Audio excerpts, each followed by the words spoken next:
जय हिंद साथियों, मैं उत्तम चौहान आप सभी का पिनक्कल के ऑनलाइन प्लेटफॉर्म पर स्वागत करता हूं। देखिए दोस्तों, आप सभी को पता होगा हम जो है जीएस थ्योरी बुक का सॉल्यूशन कर रहे हैं। जो बुक आपकी टीसीएस पैटर्न के ऊपर बेस है, उस बुक का जो है हम सॉल्यूशन कर रहे हैं, जो लगभग सभी एसएससी एग्जाम के लिए बहुत ज़्यादा इंपॉर्टेंट है और इसका कंटेंट जो है वो बहुत ही ज़्यादा बेहतरीन और एग्जाम ओरिएंटेड है। मैं आपको साइंस करवा रहा हूँ। साइंस की मैं बायोलॉजी को जो है मैं कंप्लीट कर चुका हूँ। अब जो है हम इकोलॉजी को करेंगे या इकोसिस्टम को करेंगे। वास्तव में इकोलॉजी या इकोसिस्टम जो है एक बायोलॉजी का ही पार्ट है।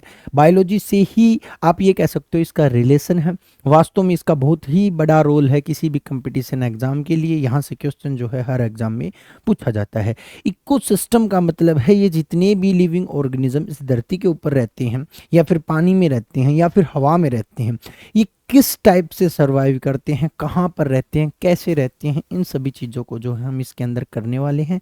इस बुक की जो क्वालिटी आपको पता होगा, पिनैकल जो है इसका कंटेंट जो है वो बिल्कुल एग्जाम ओरिएंटेड होता है। जो एग्जाम में आपके पूछा जाता है वो ही जो कंटेंट है वो आपका होता है। चलिएगा स्टार्ट करते हैं हमारे आज के सेशन को। और हमारा जो सेशन है आज का रहेगा वो रहेगा इकोलॉजी एंड इकोसिस्टम से। चलिएगा सबसे पहले मैं आपको बताता हूँ कि हमें इकोसिस्टम और इकोलॉजी के पढ़ने की ज़रूरत क्यों है। उसके बाद जो है इसके कंटेंट की तरफ चलेंगे। हमने क्या कंटेंट लिया जो एग्जाम ओरिएंटेड है। देखिएगा, हिंदी में पर्यावरण और परिस्थितिकी कहते हैं इकोलॉजी। देखिए, इको का मतलब क्या होता है अगर आप समझोगे। इको इको का मतलब होता है हाउस यानी कि घर, और लॉजी का मतलब होता है स्टडी।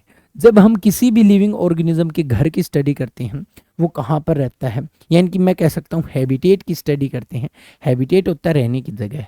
हैबिटेट क्या होती है? रहने की जगह। तो इसके जब हम स्टडी करते हैं तो उसको हम कहते हैं इकोलॉजी। और उनके बीच में जो रिलेशनशिप हम देखते हैं, जैसे कि जितने भी लिविंग ऑर्गेनिज्म हैं वो एक दूसरे के ऊपर डिपेंड करते हैं। जैसे पेड़ पौधों के ऊपर हम डिपेंड करते हैं। सनलाइट से प्लांट जो है अपनी एनर्जी बना लेते हैं, उसके बाद जो है हम उनको खा लेते हैं। डायरेक्टली और इनडायरेक्टली जितने भी लिविंग ऑर्गेनिज्म हैं वो सारे के सारे जो है आपके किसके ऊपर बेस है? प्लांट के ऊपर बेस है। और प्लांट सन के ऊपर बेस है। ये सारी चीज़ें हम जानेंगे कि किस टाइप से हम सर्वाइव करते हैं, कौन किसके ऊपर डिपेंड रहता है, या फिर ये इकोसिस्टम इतना ज़रूरी क्यों है। तो हम इकोलॉजी को जानेंगे, इकोसिस्टम को जानेंगे। आपको लग रहा है कि इकोलॉजी और इकोसिस्टम एक ही है। इकोलॉजी का मतलब क्या है? किसी भी लिविंग ऑर्गेनिज्म की रहने की जगह, वो कहाँ पर रहता है, कैसे सरवाइव करता है, क्या चीज़ें उसको फेस करनी पड़ती हैं, इन सभी को जो है हम किस में देखते हैं? इकोलॉजी में देखते हैं, पर्यावरण में देखते हैं। लेकिन इकोसिस्टम जो होता है वो लिविंग ऑर्गेनिजम्स के बीच में रिलेशनशिप है। वो किस टाइप से जो है सरवाइव करते हैं। जैसे कि रिलेशनशिप मैं कहता हूँ प्लांट का मेरे साथ क्या रिलेशन है, क्योंकि मैं प्लांट से ही जीवित रहता हूँ, मुझे एनर्जी जो मिलती है वो प्लांट से ही मिलती है। तो ये सारी चीज़ें हम देखेंगे। देखिए, इकोलॉजी और इकोसिस्टम, इनको दिया भी दो साइंटिस्ट अलग अलग ने था। इसको हैक्कल ने दिया था और जो इकोसिस्टम जो था इसको जो है आपके ट्रांसलिन ने दिया था। तो इन वर्ड्स को आप समझिएगा ताकि आपको जो है सब चीज़ें जो है क्लियर होती हुई चलें, सब कुछ जो है हम अच्छे से जानते हुए चलें। देखिएगा, इकोलॉजी के अंदर हम केवल किस किस को जानेंगे? हम एबायोटिक और जो है आपकी एबायोटिक को जानेंगे, यानी कि वो लिविंग ऑर्गेनिज्म जो लिविंग है और वो जो नॉन लिविंग है। तो लिविंग और नॉन लिविंग को इकोलॉजी के अंदर जानेंगे, वो किस टाइप से लिविंग जो है नॉन लिविंग के ऊपर डिपेंड करती हैं। लेकिन फिर इकोसिस्टम में हम ये जानेंगे कि लिविंग के ऊपर ही कैसे डिपेंड कर रहे हैं, वो कैसे रह रहे हैं, कैसे सर्वाइव कर रहे हैं। ये सारी चीज़ें जो है हम इनके अंदर पहचानते हुए चलेंगे। इसके अंदर हम तीन चार चीज़ें पढ़ेंगे। एक तो पढ़ेंगे इकोसिस्टम के अंदर जो है हम फूड चेन पढ़ेंगे, फूड वेब भी पढ़ेंगे, और फिर एक रूल पढ़ेंगे जो आपका एनर्जी रूल है। रूल ऑफ एनर्जी यानी कि ऊर्जा का स्थानांतरण जो नियम है, उसको जो लिंडेमैन साहब ने दिया था उसको भी हम जानेंगे कि किस टाइप से पेड़ पौधे को जब हम खाते हैं तो हमें उसकी कितनी एनर्जी मिलती है। ठीक है, या फिर सनलाइट से पेड़ पौधे जो एनर्जी लेते हैं तो सनलाइट का कितना % यूज करते हैं। तो ये सारी चीज़ें हम जानेंगे। प्रोड्यूसर क्या होते हैं, कंज्यूमर क्या होते हैं, इन सभी चीज़ों को भी जो है हम जानते हुए चलेंगे। चलिएगा टर्मिनोलॉजी की तरफ चलते हैं और एक एक चीज़ को जो है कंटेंट के माध्यम से समझने की कोशिश करते हैं। कंटेंट आपका बेहतरीन है।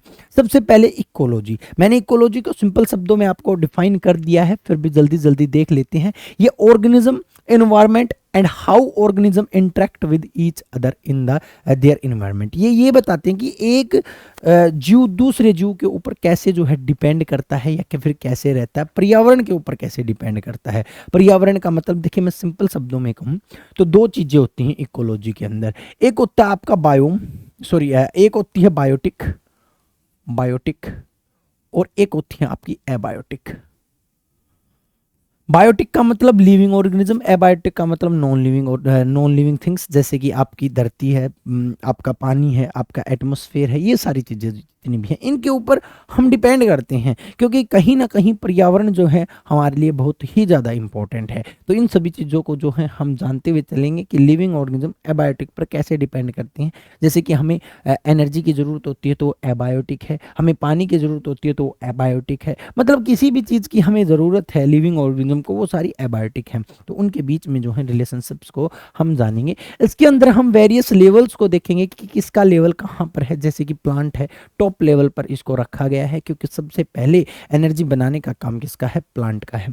उसके बाद फिर जैसे है कंज्यूमर आते हैं, जो मतलब प्लांट को खाते हैं, हर्बीवोरस कहलाते हैं। उसके बाद सच ऑर्गेनिजम्स, हम पॉपुलेशन को भी देखेंगे, कम्युनिटीज को भी देखेंगे, बायोस्फेयर को भी देखेंगे। बायोस्फेयर का मतलब क्या होता है, जिसके अंदर हम एटमॉस्फेयर, लिथोस्फेयर और जो है हाइड्रोस्फेयर को देखेंगे, यानी कि जलमंडल, स्थलमंडल और वायुमंडल, इन सभी चीज़ों को देखेंगे। बायोस्फेयर इन ही तीन चीज़ों से मिलकर बना हुआ है, क्योंकि इस धरती पे तीन ही चीज़ हैं, जल, थल और आपकी वायु। इन सभी चीज़ों को हम देखेंगे।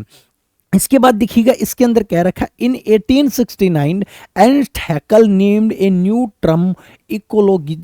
इकोलॉजी, इकोलॉजी ये जो है वर्ड देख लेना, इसकी स्पेलिंग अलग है क्योंकि ये लैटिन भाषा में लिया गया है। और इकोलॉजी का पिता जो है वो किसको कहा जाता है, हैकल को ही जो है फादर ऑफ इकोलॉजी कहा जाता है, फादर ऑफ इकोलॉजी कहा जाता है। तो इकोलॉजी का पिता जो है वो इसी को कहा जाता है। मैं दोबारा बता देता हूँ, इको का मतलब होता है घर, हाउस, लॉजी का मतलब होता है स्टडी, किसी भी लिविंग ऑर्गेनिज्म के रहने की, हैबिटेट की जगह के बारे में जानना जो है आपकी क्या कहलाती है, इकोलॉजी कहलाती है। मे भी आपको इकोलॉजी के बारे में पता चल गया होगा, इकोलॉजी में हम पढ़ेंगे क्या। एक शब्द में, एक डेफिनेशन में इसको समझा पाना मुश्किल है, क्योंकि इसके अंदर हम सभी चीज़ों को ही तो पढ़ते हैं, लिविंग ऑर्गेनिज्म को पढ़ते हैं, नॉन लिविंग मतलब हम एटमोस्फेयर को भी पढ़ते हैं, आपके लिथोस्फेयर को भी पढ़ते हैं। तो सभी चीज़ों को, जो हाइड्रोस्फेयर को भी पढ़ते हैं, इन सभी को जो है हम इसके अंदर पढ़ते हैं। देखिए इकोलॉजी में इसके अंदर आपको दिखा रखा है, जैसे कि इकोलॉजी, ये पेड़ पौधे हैं, ये जानवर हैं, ये जो है पेड़ पौधे के ऊपर जो है डिपेंड करते हैं। एटमॉस्फेयर के ऊपर भी डिपेंड करते हैं, एटमॉस्फेयर में बहुत सी गैसें हैं, उनके ऊपर भी डिपेंड करते हैं। लिथोस्फेयर के ऊपर डिपेंड करते हैं, क्योंकि लिथोस्फेयर पर रहते हैं, लिथोस्फेयर का मतलब स्थलमंडल। उसके बाद ये जो है आपके हाइड्रोस्फेयर पर भी डिपेंड करते हैं, पानी यानी कि जलमंडल। तो अलग अलग टाइप के जो है इकोसिस्टम होते हैं। इकोसिस्टम अलग अलग टाइप के होते हैं, कुछ जल वाले इकोसिस्टम हैं, कुछ आपके जो हैं स्थल वाले हैं, और कुछ जो है वायुमंडल में रहने वाले इकोसिस्टम हैं। इन सभी चीज़ों को जो हम जानते हुए चलेंगे। देखिए इकोलॉजी की कुछ टर्मिनोलॉजी है, उनको देख लेंगे जल्दी जल्दी। तो देखिए इकोलॉजी जो है वो किसने दी थी, इकोलॉजी का फादर जो है वो एर्नस्ट हैकल नाम के व्यक्ति ने जो है इसको दिया था। ये इंपॉर्टेंट है, क्वेश्चन पूछ लिया जाता है, who is the father of ecology. Ecology का मतलब परिस्थितिकी, परिस्थितिकी को किसने दिया, परिस्थितिकी को जो है हैकल ने दिया। और जो आपके ओडियम साहब जो थे, ओडियम साहब जो थे, जिसको यूजिन ओडियम कहते हैं, उनको मॉडर्न इकोलॉजी कहा, इकोलॉजी के फादर कहा जाता है। फादर ऑफ मॉडर्न इकोलॉजी कौन थे, ओडियम थे। देखिएगा शब्दों में, शब्दों का फेर देखिएगा, मॉडर्न इकोलॉजी ओडियम, लेकिन वास्तव में इकोलॉजी जो सबसे पहले बताई थी वो एर्नस्ट हैकल ने बताई थी। एल्टन, जो आपके चार्ल्स एल्टन साहब दे थे, is considered the father of animal ecology. Animal ecology का, अभी ये कहोगे सर एनिमल इकोलॉजी का मतलब क्या है, इकोलॉजी क्या है। इकोलॉजी तो मैंने ये कहा ना, इकोलॉजी में तो सभी चीजें आती हैं। इकोलॉजी में तो आपके बायोटिक और एबायोटिक दोनों चीजें आती हैं। दोबारा बता देता हूं मैं, इकोलॉजी में तो आपकी बायोटिक यानी कि नॉन लिविंग, सॉरी लिविंग, और एबायोटिक यानी कि नॉन लिविंग, इन दोनों चीजों से इकोलॉजी बनी है। लेकिन केवल जब हम बायोटिक की या फिर केवल जब एनिमल की हम स्टडी करते हैं, केवल हम एनिमल्स को देखते हैं, उनके घरों को देखते हैं, उनके रहने की जगहों को देखते हैं, वो कैसे सर्वाइव करते हैं, कैसे एनर्जी लेते हैं, कैसे चलते हैं, इन सभी चीज़ों को जब हम देखते हैं तो उसको हम एनिमल इकोलॉजी कहते हैं। एनिमल इकोलॉजी को देने वाला जो है कौन था भी, वो एल्टन साहब थे। कौन थे भी, चार्ल्स एल्टन थे। वास्तव में अगर एक सिंपल शब्दों में कहूँ तो इसने जो है पिरामिड को दिया था, पैरामिड को दिया था। पैरामिड जो है देने वाले व्यक्ति कौन थे, यही थे। और पैरामिड में ही इसने जो है ट्रॉफिक लेवल को समझाया था कि कौन प्रोड्यूसर होते हैं, कौन कंज्यूमर होते हैं, ये सारी चीज़ें जो है इन्होंने बताई थी। तो एनिमल इकोलॉजी को बताया था इन्होंने कि सभी एनिमल एक दूसरे के ऊपर जो है डिपेंड करती हैं। तो इसने पैरामिड को भी दिया था और एनिमल इकोलॉजी को। जैसे कि मैं कहता हूँ सबसे पहले पौधे होते हैं, प्लांट होते हैं, पौधे होते हैं। पौधे को कौन खाता है, मान के चलो हिरण खाता है। हिरण को कौन खाता है, हिरण को मान के चलो शेर खाता है। पौधे को हिरण खाता है। एक और बना लेता हूँ, एक ट्रॉपिक लेवल और बना लेता हूँ ताकि समझ में। इसको जो है लोमड़ी खा लेती है, मान के चलो लोमड़ी। और लोमड़ी को जो है वो कौन खा लेता है, शेर खा लेता है। ये एक चेन है जिसको हम फूड चेन बोलते हैं। एनिमल्स की इकोलॉजी मैं कह सकता हूँ एक दूसरे के ऊपर डिपेंड कर रही हैं। डिपेंड कैसे कर रहे हैं, पौधों से, पौधों को हिरण खा रहे हैं, हिरण को लोमड़ी। मतलब आप ये मान सकते हो कि हर एनिमल एक दूसरे को खा रहा है। यानी कि अगर ये चीज़ें नहीं होंगी, इकोलॉजी नहीं होगी, इकोसिस्टम नहीं होगा, तो आप ये मानकर चल सकते हो अव्यवस्थाएं फैल जाएंगी। क्योंकि किसी भी चीज़ की अधिकता बहुत ज़्यादा है। हिरण को कोई नहीं खाएगा तो बहुत ज़्यादा हिरण हो जाएंगे, लोमड़ी को कोई नहीं खाएगा तो बहुत ज़्यादा लोमड़ी हो जाएगी। ठीक है, मतलब हर चीज़ जो है एटमॉस्फेयर में जो है एक रेशियो में है। रेशियो में रहने का रीज़न क्या है, रहने का रीज़न ही ये है, इकोसिस्टम है। क्योंकि इकोसिस्टम में हर एक चीज जो है एक दूसरे के साथ बंधी हुई है। ठीक है, इन सभी चीजों को अपन जानेंगे। तो पैरामिड को देने वाला जो व्यक्ति जो था वो कौन था, वो आपका जो है एल्टन साहब भी था। और एनिमल इकोलॉजी को भी इसी ने दिया था। पैरामिड मैं बता देता हूं, जैसे कि सबसे पहले जो होते हैं उनको हम कंज्यूमर बोलते हैं, सॉरी जो है आपके प्रोड्यूसर बोलते हैं, प्रोड्यूसर बोलते हैं। क्योंकि वास्तव में एनर्जी को सबसे पहले बनाने का काम जो है पौधों का होता है। उसके बाद पौधों को जो खाते हैं, फिर जिनको हर्बीवर्स बोलते हैं उनको कंज्यूमर बोलते हैं। इनको क्या बोलते हैं, कंज्यूमर बोलते हैं। अब कंज्यूमर तो अगले सारे हैं, इसलिए इसको प्राइमरी कंज्यूमर बोल दिया, इसको अगले को सेकेंडरी कंज्यूमर बोल दिया, और तीसरे को जो है टर्सरी कंज्यूमर बोल दिया। तो इस प्रकार से है, कंज्यूमर भी जो है वो 3 प्रकार के होते हैं, प्राइमरी, सेकेंडरी और टर्सरी। तो इन सभी चीजों को, इसको बोलते हैं पैरामिड। एक मिड पैरामिड बनाया था जिसके अंदर उसने नंबर का पैरामिड, मास का पैरामिड, एनर्जी का पैरामिड, अलग अलग पैरामिड दिए थे। वो जो व्यक्ति था वो कौन था, एल्टन साहब थे। आगे हम देखेंगे, पैरामिड्स को भी देखेंगे, ये हमारा आएगा। उसके बाद जो है आपके ट्रांसले जो थे, आप सॉरी भी ये जो है जो आपके टुरेंजो जो थे, टुरेंसन, जिनको टुरेंसन के नाम से जानते हैं। Turesson was a Swedish evolutionary botany who made significant contributions to ecological genetics. अगर बात करें आपको कि इकोलॉजिकल जेनेटिक्स को समझाने वाला, इकोलॉजी की अनुवांशिकता को बताने वाला व्यक्ति जो है वो कौन था, तो आपको डायरेक्ट याद रखना है, ये आपके जो है आपके टुरेंजो थे। टुरेंजन या टुरेंजो जो है, जो भी नाम आप इसको प्रोनाउंस करना चाहो वो कर सकते हो। टोरेंस साहब नहीं थे, टोरेंस अलग आएंगे। टोरेंस ने किसको दिया था वो भी मैं आपको बताऊंगा। टोरेंस नाम के व्यक्ति जो थे उसने इकोसिस्टम को दिया था। सिस्टम क्या होता है वो मैं बताऊंगा। ये सारा सिस्टम ही है, ये सारा सिस्टम है, एक दूसरे के ऊपर डिपेंड होना, ये सारा सिस्टम ही है। ठीक है, उसने इकोसिस्टम को दिए थे। ये 2 नाम है, बहुत ज्यादा कंफ्यूज करते हैं। एक तो होते टूरेंजो, टूरेंसन जिनको आप बोलते हैं, टूरेंसन। टूरेंसन जो है वो उसने किसको दिया था, उसको जो है उसने जो है इकोलॉजिकल जेनेटिक्स को दिया था, या फिर इको टाइप्स को एग्जामाइन किया था, या फिर एगामो स्पीसीज को जो है इसने दिया था। ठीक है, जैसे कि जेनेटिक्स होती है, एक पीढ़ी से दूसरी पीढ़ी कैसे जाती है, इस बात को जो है किसने बताया था, टूरेंजो ने बताया था। एक दूसरे व्यक्ति थे टोरेंसन साहब। टोरेंसन नाम में फर्क है, टोरेजन साहब है, टोरेंसन साहब। 1 मिनट रुकना भी, इसमें एन टोरेंसन, टोरेंसन इसके स्पेलिंग में गड़बड़ है, या फिर इसकी हिंदी में तो इसने टोरेंजो लिख रखा है। ठीक है, ये 2 थे, एक टोरेंसन था, एल्बर्ट टोरेंसन, इसका पूरा नाम नहीं दे रखा। ठीक है, जिसने जो है किसको दिया था, इकोसिस्टम को दिया था। इकोसिस्टम को हम आगे पढ़ेंगे। तो ये जो है आपके टूरेंसन है, टूरेशन है। ठीक है, टूरेंजो, इसको टूरेंजो लिख रखा है हिंदी में। ठीक है, इसके स्पेलिंग में मिस्टेक पाएगा, या फिर मतलब ये जो है स्पेलिंग ठीक हो सकती है, इसके प्रोनाउंसिएशन में मिस्टेक पाएगी। लेकिन मैं आपको जो अगला बताऊंगा वो व्यक्ति अलग आएगा। टोरेंसन जो था ना, टोरेंसन, ये टोरेंसन नहीं है। ठीक है, टोरेंसन जो ये जो है नहीं है, देख लेंगे इसको, ये इसके स्पेलिंग में मिस्टेक है। चलिएगा नेक्स्ट पर चलते हैं हमारे। तो इसमें 3 ही आपको याद रखने हैं। पहला आपको याद रखना हैक्कल साहब, ओडियम और एल्टन, ये नाम आपको याद रखने हैं। ठीक है, एक टोरेंसन आएंगे, वो आगे आएंगे, उनके बारे में देखेंगे। ये चौथा जो है इंपॉर्टेंट भी नहीं है, वैसे जो है इंपॉर्टेंट है। देखिएगा, रेमंड लिंडेमैन, इंपॉर्टेंट है रेमंड लिंडेमैन। इसने क्या दिया इकोलॉजी के अंदर, इसने क्या जो है दिया, सबसे पहले तो मैं आपको बता देता हूँ, इसने एक नियम दिया था जिसका नाम था एनर्जी रूल।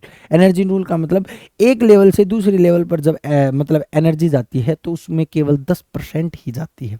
10% का नियम इसको कहते हैं। 10% एनर्जी रूल जो है, 10% एनर्जी रूल जो है, एनर्जी का नियम, एनर्जी रूल जो है वो इसी ने दिया था। मैं समझाऊंगा, एक मिनट रुकना। इसने यहाँ पर क्या बता रखा है, इसने जो है ये trophic dynamic aspect of ecology बताया था, यानी कि इसने जो है ट्रॉफिक लेवल्स के बारे में बताया था। क्या ट्रॉफिक लेवल होते हैं मैं बताता हूँ आपको। जैसे कि सूर्य, सन, सन है, सन के पास एनर्जी है और उस एनर्जी से प्लांट एनर्जी बनाते हैं, प्लांट एनर्जी बनाते हैं। सूर्य से केवल 1% ही एनर्जी आएगी, केवल 1% ही आएगी।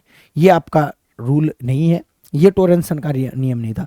प्लांट ने एनर्जी बना ली 100% मान के चलो, लेकिन प्लांट को कौन खाएगा, मान के चलो मैंने अभी अभी किसको खिलाया था, अभी अभी हिरण को खिलाया था, हिरण को ही ले लेते हैं, हिरण को खिलाया था। हिरण जब प्लांट को खाएगा तो केवल प्लांट का 10% ही हिरण के अंदर ट्रांसफर होगा।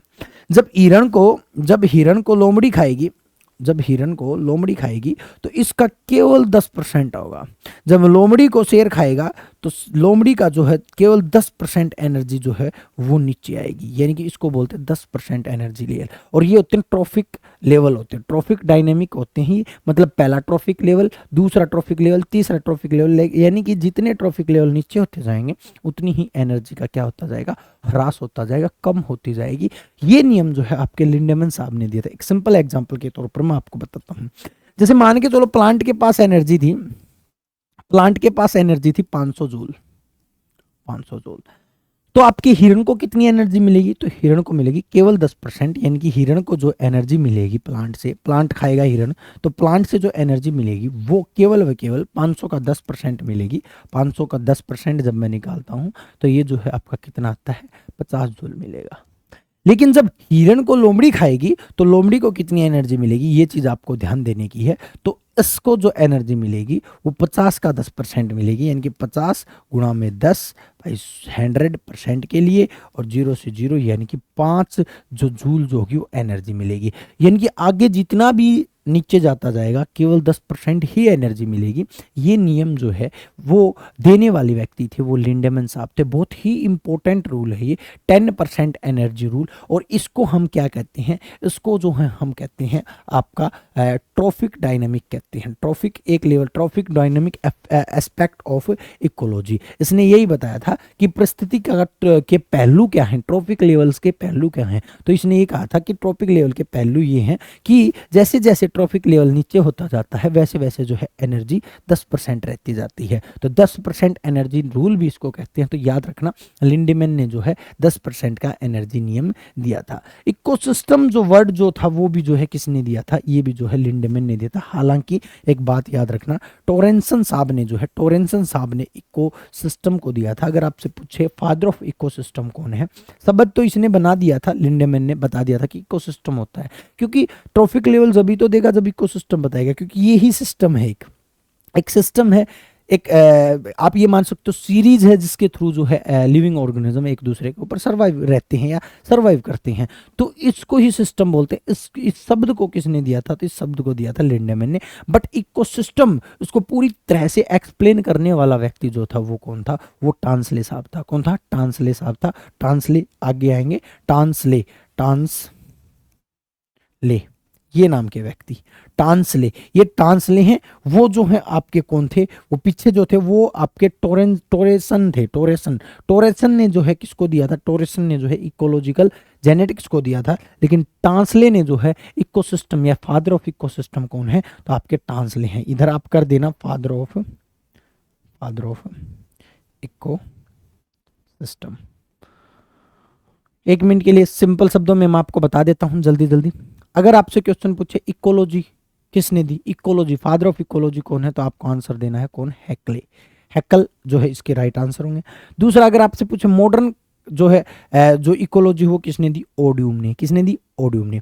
तीसरा आपसे पूछे इकोसिस्टम शब्द किसने दिया, तो लिंडेमैन ने। 10% नियम किसने दिया, तो लिंडेमैन ने। और जो ये आपका trophic dynamic aspect of ecology किसने दी, ये भी आपके लिंडेमैन ने। लेकिन फादर ऑफ इकोसिस्टम कौन कहलाया, तो वो आपका ट्रांसली कहलाया। इकोसिस्टम आप समझ गए होंगे कि हर लिविंग ऑर्गेनिज्म एक दूसरे के ऊपर डिपेंड है, वो एक सीरीज के थ्रू जो है एक दूसरे से फूड लेता है, तो इस पूरे सिस्टम को जो हम इकोसिस्टम कहते हैं। आगे चलेंगे, हम देखते हुए चलेंगे इकोसिस्टम अलग अलग टाइप के होते हैं। देखिएगा आगे अगर मैं बात करता हूँ इकोलॉजी की, इकोलॉजी को दो टाइप में, इकोसिस्टम की, इकोसिस्टम या इकोलॉजी। अब इसको देखिएगा, अब आपको कंफ्यूज नहीं होना है इकोलॉजी और इकोसिस्टम के अंदर, क्योंकि इनको एग्जामिनर या फिर कोई भी एक साथ लेके चलेगा, क्योंकि इकोलॉजी और इकोसिस्टम में थोड़ा ही फर्क है। इकोलॉजी का मतलब तो एक अध्ययन है, लेकिन इकोलॉजी में हम अध्ययन किसका करते हैं, तो इकोलॉजी में हम अध्ययन इकोसिस्टम का करते हैं। किसका करते हैं, इकोसिस्टम का। तो अब आप पहले मैंने आपको बताया कि इकोलॉजी एक अलग चीज है, इकोसिस्टम एक अलग चीज है। इकोलॉजी का मतलब केवल हम उनके घरों की स्टडी करते हैं कि वो कहाँ पर रहते हैं, कैसे सर्वाइव करते हैं। इकोसिस्टम में हम उन सभी के रिलेशनशिप्स को देखते हैं। लेकिन जब हम आगे चलेंगे तो अब हम उनके घरों को भी देखेंगे, उनके रिलेशनशिप्स को भी देखेंगे, यानी कि पूरा का पूरा सिस्टम जो है आपका इकोसिस्टम बन जाएगा। ठीक है, तो इकोलॉजी में हम इकोसिस्टम को पढ़ते हैं। तो इकोसिस्टम कैन बी डिफाइंड या क्लासिफाइड एज इकोलॉजी या इकोसिस्टम। ये बायोटिक और एबायोटिक दो में जो है हम क्लासिफाई कर सकते हैं। बायोटिक कौन होंगे, जितने भी लिविंग हैं, लिविंग बायोटिक होंगे, और जितने भी नॉन लिविंग है वो एबायोटिक होंगे। सिंपल सी बात है। देखिएगा लिविंग तो केवल आपके पास दो ही चीज हैं, या तो एनिमल होंगे, ये क्वेश्चन कई दफा पूछ लिया जाता है कि कौन कौन से बायोटिक है, कौन कौन से एबायोटिक हैं। और आपके नॉन लिविंग जो है वो आपके कौन होंगे, प्लांट होंगे। लेकिन प्लांट के अंदर एक बात याद रखना, एल्गी भी जो है वो प्लांट होते हैं, और कुछ फंगी भी जो है आपके क्या होते हैं, प्लांट होते हैं। बस ये जो है चीज आपको कंफ्यूज कर सकती है। और जितनी भी चीजें बच गई वो सारी की सारी आपको एबायोटिक में करनी है। आपसे पूछ सकता है एग्जामिनर, कई दफा पूछ लेता है कि कौन सा बायोटिक है, कौन सा एबायोटिक नहीं है, कौन सा जो है बायोटिक है, कौन सा बायोटिक नहीं है, ऐसे क्वेश्चन पूछ लेता है। तो आपको कंफ्यूज नहीं होना है। मैं एबायोटिक एक भी नहीं बता रहा हूं आपको। क्यों, क्योंकि आपको बायोटिक पता चल गया कि दो ही तो चीज बायोटिक हैं, उसके बाद जो बच गया वो एबायोटिक है। चाहे आपकी एनर्जी है, चाहे आपके पत्थर हैं, चाहे आपकी मिट्टी है, कुछ भी चीज है, जो भी चीज बच गया वो सारे के सारे एबायोटिक है। और बायोटिक और एबायोटिक से ही मिलकर क्या बना हुआ है, आपका इकोसिस्टम बना हुआ है। देखिएगा इधर चलेंगे आगे की तरफ, बायोटिक इसने दिखा रखा है। Biotic component are living factors, जितने भी लिविंग फैक्टर होते हैं वो बायोटिक कंपोनेंट होते हैं। एग्जाम्पल आपको बताने की जरूरत नहीं पड़नी चाहिए, एनिमल और प्लांट जो है, फंगी, बर्ड्स, बैक्टीरिया, ये सारे जो होते हैं एनिमल्स ही होते हैं। उसके बाद मैं बात करूं एबायोटिक की, देखिए ये सारे के सारे बायोटिक हैं। कैसे हैं, बायोटिक हैं। बायोटिक तीन प्रकार के होते हैं, ये चीज़ देखिएगा, ये चीज़ कैसे देखिएगा, क्योंकि बहुत ही इंपॉर्टेंट है। बायोटिक में एक होते हैं प्रोड्यूसर, एक होते हैं कंज्यूमर, एक होते हैं डीकम्पोजर्स। इसको थोड़ा जानना आपके लिए जरूरी है। मैं एक स्लाइड ऐड करता हूं ताकि आपको समझ में आ जाए बायोटिक की। सबसे पहले मैंने क्या लिया, पहले मैंने लिया यहां पर प्रोड्यूसर। क्या लिया, प्रोड्यूसर। क्योंकि इकोसिस्टम के अंदर पहला स्थान जो वो किनका है, प्रोड्यूसर का है। क्यों पहला स्थान प्रोड्यूसर का, क्योंकि सभी के लिए एनर्जी की अरेंजमेंट जो है प्रोड्यूसर ही करते हैं। इनको उत्पादक कहते हैं, हिंदी में बताने की जरूरत नहीं पड़नी चाहिए। प्रोड्यूसर क्या करेंगे भाई, प्रोड्यूसर जो है मेनली प्लांट को प्रोड्यूसर माना जाता है। प्लांट को प्रोड्यूसर बोला जाता है, प्लांट को, पौधों को जो है प्रोड्यूसर को बोला जाता है। क्यों, क्योंकि ये फोटोसिंथेसिस के द्वारा सिंथेसिस करते हैं। फोटोसिंथेसिस ये करते हैं, यानी कि एनर्जी सन के द्वारा बनाते हैं। एनर्जी सन से बनाते हैं। ठीक है, एनर्जी को सन से बनाते हैं, इसलिए इनको जो प्रोड्यूसर बोलते हैं। मैंने आपको बताया कि सन की टोटल एनर्जी का केवल 1% यूज करते हैं। यूज कौन करते हैं, प्लांट, और अपना फूड प्रिपेयर कर लेते हैं। ये बात आप याद रखिएगा। ठीक है, अब एक कंफ्यूजन और होता है। देखिएगा कंफ्यूजन क्या होता है, कई दफा प्राइमरी और सेकेंडरी में कंफ्यूजन दे देता है। प्राइमरी प्रोड्यूसर और सेकेंडरी प्रोड्यूसर। प्लांट्स को जो है प्राइमरी प्रोड्यूसर बोलते हैं, प्राइमरी प्रोड्यूसर। अब आप कहोगे सर सेकेंडरी भी प्रोड्यूसर हो सकते हैं। हाँ जी, बिल्कुल सेकेंडरी हो सकते हैं। थोड़ी ही हटकर चीज है, सेकेंडरी के बारे में मैं आपको बता रहा हूँ, सेकेंडरी प्रोड्यूसर के बारे में बता रहा हूँ, थोड़ी हटकर है। सेकेंडरी प्रोड्यूसर कब हो सकते हैं, हालांकि वो हैं तो कंज्यूमर ही, जैसे कि गाय है तो कंज्यूमर, बट वो दूध देती है, यानी कि वो कुछ ना कुछ प्रोड्यूस कर रही है या नहीं कर रही है, तो वो प्रोड्यूसर कहलाएगी। लेकिन वो प्रोड्यूसर प्राइमरी नहीं होगी, वो सेकेंडरी होगी, क्योंकि वो प्राइमरी प्रोड्यूसर के ऊपर डिपेंड है। तो सेकेंडरी प्रोड्यूसर जो होगा वो प्राइमरी प्रोड्यूसर्स के ऊपर तो डिपेंड होगा, बट वो जो है कुछ ना कुछ प्रोडक्ट बनाएगा, रिलीज करेगा, इसलिए उसको सेकेंडरी प्रोड्यूसर मान लिया गया है। ये बहुत लेवल की बात है। कई दफ़ा क्या होता है एग्जाम में कोई चीज दे दी जाती है, जैसे कह दिया प्लांट क्या है, प्लांट जो है बायोटिक्स में किस रिलेशन में रखते हैं हम, तो वो एग्जाम अगर ऑप्शन में दे दे केवल प्रोड्यूसर रखते हैं तो ठीक है, लेकिन अगर ऑप्शन में ऐसे दे दे प्राइमरी प्रोड्यूसर सेकेंडरी प्रोड्यूसर तो प्राइमरी करना है। ऐसे ही गाय दे दे, गाय गाय क्या है, तो गाय तो आपकी क्या है, गाय तो कंज्यूमर है, बट अगर सेकेंडरी प्रोड्यूसर दे दे उसको तो आपको सेकेंडरी प्रोड्यूसर आंसर करना है। मैं फिर बता रहा हूँ, गाय है क्या, दूसरा क्या होता है, पहले नंबर पर जो है ट्रॉफिक लेवल में इसका नाम आता है, दूसरे नंबर पर जो होते हैं वो कंज्यूमर होते हैं। क्या होते हैं, कंज्यूमर होते हैं। कंज्यूमर कौन होते हैं, जो प्लांट को खाते हैं, या हर्बीवोरस को, हर्बीवोरस जितने भी एनिमल होते हैं उनको जो हम क्या कहते हैं, उनको हम जो है कंज्यूमर बोलते हैं। और कंज्यूमर भी मैं आपको बताऊंगा प्राइमरी सेकेंडरी अलग अलग टाइप के होते हैं, उनको कंज्यूमर बोलते हैं जो प्लांट को खाते हैं, डायरेक्टली और इनडायरेक्टली कैसे भी खाएं, ठीक है। तो लेकिन आपकी गाय जो है, मैंने आपको लिया यहाँ पर एग्जांपल, गाय, काऊ जो है, गाय, ये मैं एक एग्जांपल ले रहा हूँ, आप समझ जाना, मैं मतलब है आपका समझाना, मेरा मकसद है आपको समझाना।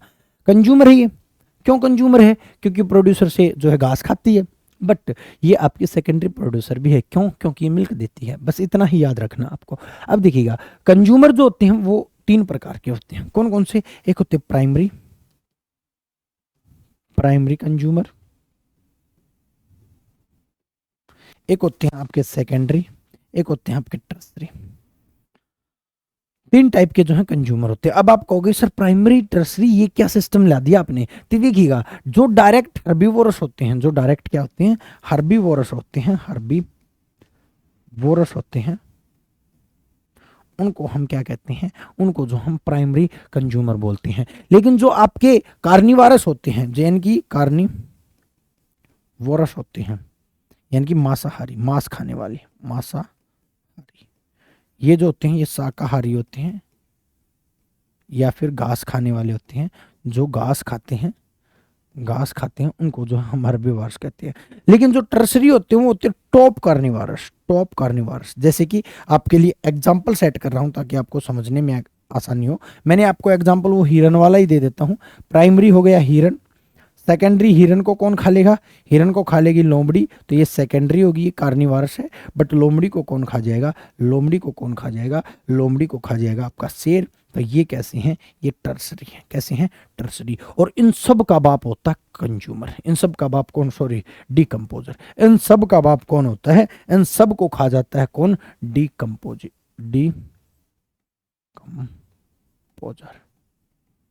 डिकम्पोजर जो होते हैं वो इन सब के कुछ ना कुछ लगते हैं, क्योंकि इकोसिस्टम को आपको मेंटेन रखना है। हर चीज एक दूसरे को खा रही हो, तो अगर शेर को भी तो खत्म करना है, शेर भी तो कभी ना कभी मरेगा, मान के चलो, खत्म ऐसे तो नहीं होगा, ऐसे तो कोई नहीं खा सकता इसको, ह्यूमन बीइंग है, इसको तो नहीं खा सकता कोई, लेकिन डेड होने के बाद तो इसको खत्म करना पड़ेगा, इसको खाना पड़ेगा। क्यों, अगर इसको खत्म नहीं किया तो जो है धरती के ऊपर ऐसे ही पड़े रहेंगे, सिंपल सी बात है। इनको डिकम्पोज करना जरूरी है, इसलिए इन सब का बाप होता है डिकम्पोजर। डिकम्पोजर्स क्या करते हैं, इन सबको, चाहे प्लांट हो, कुछ भी चीजें हो, इन सबको जो है गला सड़ाकर वापस अर्थ में मिला देते हैं। तो किसी को तो इकोसिस्टम कहते हैं। सारी चीजें यहाँ से स्टार्ट हुई, फिर वापस धरती में विलीन हो गई, फिर धरती से प्लांट जो है न्यूट्रिशन लेकर फिर ग्रो करने लगे, फिर यही साइकिल चली, फिर जो है धरती के अंदर विलीन हो गई सब चीजें, फिर धरती से फिर प्लांट उग गए, फिर प्लांट ने प्रोड्यूस किया। तो ये सारा सिस्टम चला होता है, इसको जो हम इकोसिस्टम बोलते हैं। तो आई होप ये चीजें आप समझ पा रहे होगे कि प्रोड्यूसर कौन से होते हैं, कंज्यूमर कौन से होते हैं, प्राइमरी प्रोड्यूसर कौन से होते हैं, सेकेंडरी प्रोड्यूसर कौन से होते हैं। कंज्यूमर में प्राइमरी, सेकेंडरी और टर्सरी क्या होते हैं। एक ट्रॉफिक लेवल होते हैं जो लिंडामैन ने दिए थे, ट्रॉफिक लेवल। मैं आपको ये और बता देता हूँ साथ के साथ, ताकि आपका ये कंफ्यूजन भी दूर हो जाए। ये यहाँ पर जो है ट्रॉफिक लेवल बनते हैं, ट्रॉफिक लेवल, ये ट्रॉफिक लेवल बनते हैं। ये प्राइम फर्स्ट हो गया, ये सेकंड हो गया, ये सेकंड हो गया, ये थर्ड हो गया, ये फोर्थ हो गया। ऐसे करके जो है लगभग 5 के करीब जो है ट्रॉफिक लेवल बनते हैं। 5 ही बनेंगे, क्योंकि उसके बाद जो है कोई भी किसी चीज को नहीं खा पाएगा, ठीक है। 5 मैक्सिमम जो है आपके ट्रॉफिक लेवल बन सकते हैं। और जब ट्रॉफिक लेवल, एक ट्रॉफिक लेवल से दूसरे ट्रॉफिक लेवल में हम जाते हैं, मान के चलो क्या क्या किया मैंने, प्लांट से किसको, प्लांट को किसने खाया, प्लांट को हर्बीवोरस ने खाया, हिरन ने खाया। तो यहाँ पर जैसे ही जाएंगे हम, तो एनर्जी का केवल 10 10% ही ट्रांसफर होगा, ये 10% एनर्जी रूल कहलाएगा, जो लिंडमैन ने दिया था एनर्जी रूल। हालांकि ये ट्रॉफिक लेवल भी किसने दिए थे, ये भी लेवल आपके लिंडमैन ने दिए थे, और इनमें ये भी बताया था कि केवल 10% ही आगे जाता है और सारा जो है वो क्या हो जाता है, खत्म हो जाता है, 90% जो आपका खत्म हो जाता है। तो इस चीज़ को मेरे हिसाब से आपको ये चीज़ें समझ में आ गई हुई। अगर ये चीज़ें आपको समझ में आ जाती हैं तो आपके लिए जो है इकोसिस्टम को करना और समझ पाना जो है बहुत ही ज़्यादा ईजी हो जाएगा। तो हम क्या कर रहे थे, हम बायोटिक चीज़ों को कर रहे थे। बायोटिक का मतलब जहाँ पर प्लांट और एनिमल है, ठीक है। प्लांट और एनिमल में हमने क्या किया, हमने कुछ चीज़ों को किया कि प्रोड्यूसर क्या होते हैं, कंज्यूमर कौन कौन से होते हैं, प्राइमरी कौन से होते हैं, सेकेंडरी कौन से होते हैं, टर्सरी कौन से होते हैं, और इन सब के बाप कौन होते हैं, डिकम्पोजर होते हैं, बैक्टीरिया वगैरह भी आप मान सकते हो इनको, ठीक है। तो इन सभी चीज़ों को पढ़ेंगे और ये सारा का सारा चीज़ें जो है एक सिस्टम को क्रिएट करते हैं, सिस्टम को क्रिएट करते हैं। और ये जो आपका सिस्टम बन रहा ना, ये यहाँ पर मैं पौधों को रख रहा हूँ, ये एक चैन बन रही है, ये एक फूड की चैन बन रही है, इसको हम फूड चैन के नाम से जानते हैं, फूड चैन के नाम से जानते हैं, क्योंकि एक दूसरे के ऊपर डिपेंड होते हैं, तो इसको हम फूड चैन बोलते हैं। और जब बहुत सी फूड चैन मिल जाती हैं, अनेकों फूड चैन मिल जाती हैं, तो इनको फूड वेब बोलते हैं, फूड वेब बोलते हैं। मैं यहीं पर आपको बहुत सी चीज़ें क्लियर कर रहा हूँ ताकि आगे जाके जो है हमें चीज़ें आसानी हो जाए, समझनी ना पड़े, जल्दी जल्दी जो है हम करते हुए चलें। आई होप ये चीज़ें आपको समझ में आ गई होंगी कि कौन कौन सी क्या क्या चीज़ें होती हैं। अब चलिएगा आगे। उसके बाद है एबायोटिक। एबायोटिक को तो मैंने बताया ना, करने की जरूरत ही नहीं है, जो नॉन लिविंग है वो सारे के सारे एबायोटिक हैं, मतलब कि प्लांट और एनिमल को छोड़कर सारे जो है एबायोटिक हैं। एबायोटिक कंपोनेंट के अंदर जो है मेनली किस किस को रखा गया, एटमॉस्फेयर को रखा गया है। एटमॉस्फेयर का मतलब वायुमंडल। वायुमंडल आप सभी को पता होगा, लगभग जो है एटमॉस्फेयर जो है जीरो से 1000 किलोमीटर तक का जो एरिया जो है वो एटमॉस्फेयर कहलाता है। यहाँ से ऊपर की तरफ चले जाओ, ऊपर चलते जाओ, उसको हम एटमॉस्फेयर बोलते हैं।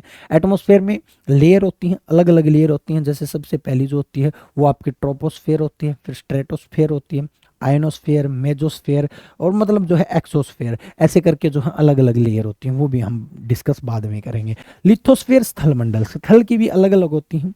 स्थल सबसे पहले हम जो है अर्थ क्रस्ट के ऊपर रह रहे हैं, ठीक है, अर्थ क्रस्ट है, मेंटल है, ऐसे करके जो है बीच में जाके, तो ये सारी चीज़ें जो है हम लिथोस्फेयर में करते हैं।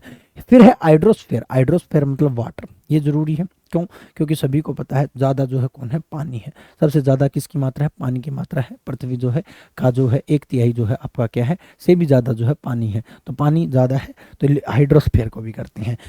क्यों पढ़ रहे हैं हम एबायोटिक कंपोनेंट को, क्यों पढ़ रहे हैं, क्योंकि बायोटिक कंपोनेंट यहीं पर तो रह रहे हैं भाई, एटमॉस्फेयर में रह रहे हैं या लिथोस्फेयर पे रह रहे हैं या फिर हाइड्रोस्फेयर पे। बहुत से ऐसे लिविंग ऑर्गेनिज्म भी तो हैं जो पानी में रहते हैं, ऐसे भी तो हैं जो धरती पे रहते हैं, ऐसे भी तो हैं जो हवा में रहते हैं। तो इन सभी चीज़ों का हम अध्ययन किस में करते हैं, एबायोटिक में करते हैं। किस में करते हैं, एबायोटिक में करते हैं। Example of abiotic component include sunlight, soil, air, moisture and minerals. बहुत सी चीज़ें आ जाती हैं। जितने भी नॉन लिविंग होते हैं वो सारे के सारे किस में आ जाते हैं, वो सारे के सारे जो है आपके एबायोटिक में आ जाते हैं। किस में आ जाते हैं, एबायोटिक में आ जाते हैं। थोड़ा थोड़ा, ज़्यादा नहीं, थोड़ा थोड़ा जो है मैं इसके बारे में बता देता हूँ। एटमॉस्फेयर के बारे में बता देता हूँ, कई दफ़ा क्वेश्चन पूछ लिया जाता है। हालांकि ये ज्योग्राफी में आप बहुत अच्छी तरीके से करने वाले हो। हालांकि जो आपकी ईवीएस जो होती है, इकोसिस्टम इकोलॉजी जो होती है, वो बायोलॉजी प्लस ज्योग्राफी का मिश्रण होता है। तो बायोलॉजी का पोर्शन मैं करवाऊंगा, ज्योग्राफी का पोर्शन जो है ज्योग्राफी वाली क्लास में आप पढ़ोगे, ठीक है। तो इनको मिक्स नहीं करना है। एटमॉस्फेयर ज्योग्राफी की क्लास में आप पढ़ोगे, एटमॉस्फेयर के अलग अलग लेवल होते हैं। जैसे कि सबसे नीचे वाला लेयर जिसको हम क्षोभ मंडल बोलते हैं, ट्रोपोस्फेयर बोलते हैं। फिर उसके ऊपर स्ट्रेटोस्फेयर बोलते हैं, जिसको समताप मंडल हम बोलते हैं, जिसमें ओजोन पाई जाती है। उसके बाद मेजोस्फेयर जो है हम देखते हैं, फिर आयनोस्फेयर हम देखते हैं। उसके बाद जो है एक्सोस्फेयर सबसे बाहर देखते हैं, यानी कि 0 से 1000 किलोमीटर तक का एरिया ऊपर तक जाते हो तो इसको जो हम क्या कहते हैं, एटमॉस्फेयर कहते हैं। उसके बाद अंतरिक्ष आ जाता है, उसके बाद क्या आ जाता है, अंतरिक्ष आ जाता है, एटमॉस्फेयर खत्म हो जाता है, मतलब गैसें जो है वो खत्म हो जाती हैं। यहाँ पर लिथोस्फेयर जो होते हैं, स्थलमंडल होते हैं।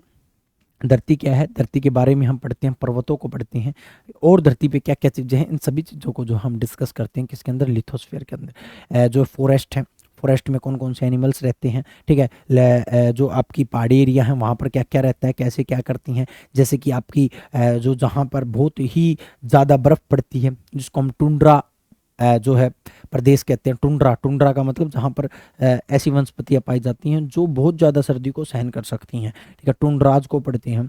रेगिस्तानों को हम देखते हैं। ये सारी चीज़ें जो हम लिथोस्फेयर के अंदर करते हैं। लिथोस्फेयर जो है आपका ज्योग्राफी में करना, मैं एनिमल्स को इसमें करवा दूंगा, बट जो और एक्स्ट्रा पोर्शन है वो ज्योग्राफी में करना। ऐसे ही हम हाइड्रोस्फेयर को पढ़ते हैं कि पानी वानी जितनी भी चीज़ें हैं उन सभी को भी पढ़ते हैं, ठीक है। ज़्यादा अपन जो है बायोलॉजी के अंदर इसको डिस्कस नहीं करेंगे। देखिएगा बायोस्फीयर क्या है। बायोस्फीयर अभी अभी मैंने बताया कि आपका एटमॉस्फेयर, एटमॉस्फेयर, लिथोस्फेयर और आपका हाइड्रोस्फेयर से मिलकर बना हुआ आपका क्या कहलाता है, इन तीनों चीज़ों का जो कॉम्बिनेशन जो है वो बायोस्फेयर कहलाता है। Biosphere is made up of the part of earth where life exist. जहाँ जहाँ पर भी लाइफ एग्जिस्ट करती है उसको जो है हम बायोस्फेयर कहते हैं। जैसे कि एटमॉस्फेयर, एटमॉस्फेयर में पक्षी रह रहे हैं, देखो, हाइड्रोस्फेयर मछली वगैरह रह रही हैं, लिथोस्फेयर हम सभी जो है लिथोस्फेयर पर रहते हैं। तो ये तीनों चीज़ें मिलकर जो है आपके किसका निर्माण करती हैं, बायोस्फेयर का निर्माण करती हैं। The biosphere extends from the deepest root system of tree, ठीक है, to the dark environments of ocean trenches. बहुत नीचे तक जो अगर आप ट्री की बात करो, क्योंकि हमें पढ़ना किसको है, हमें पढ़ना इकोसिस्टम को। इकोसिस्टम में लिविंग जहां पर है केवल वहीं तक आपको रहना है, उसके बाद आपको नहीं पढ़ना है। किसमें, यहाँ पर हमारे ईवीएस में।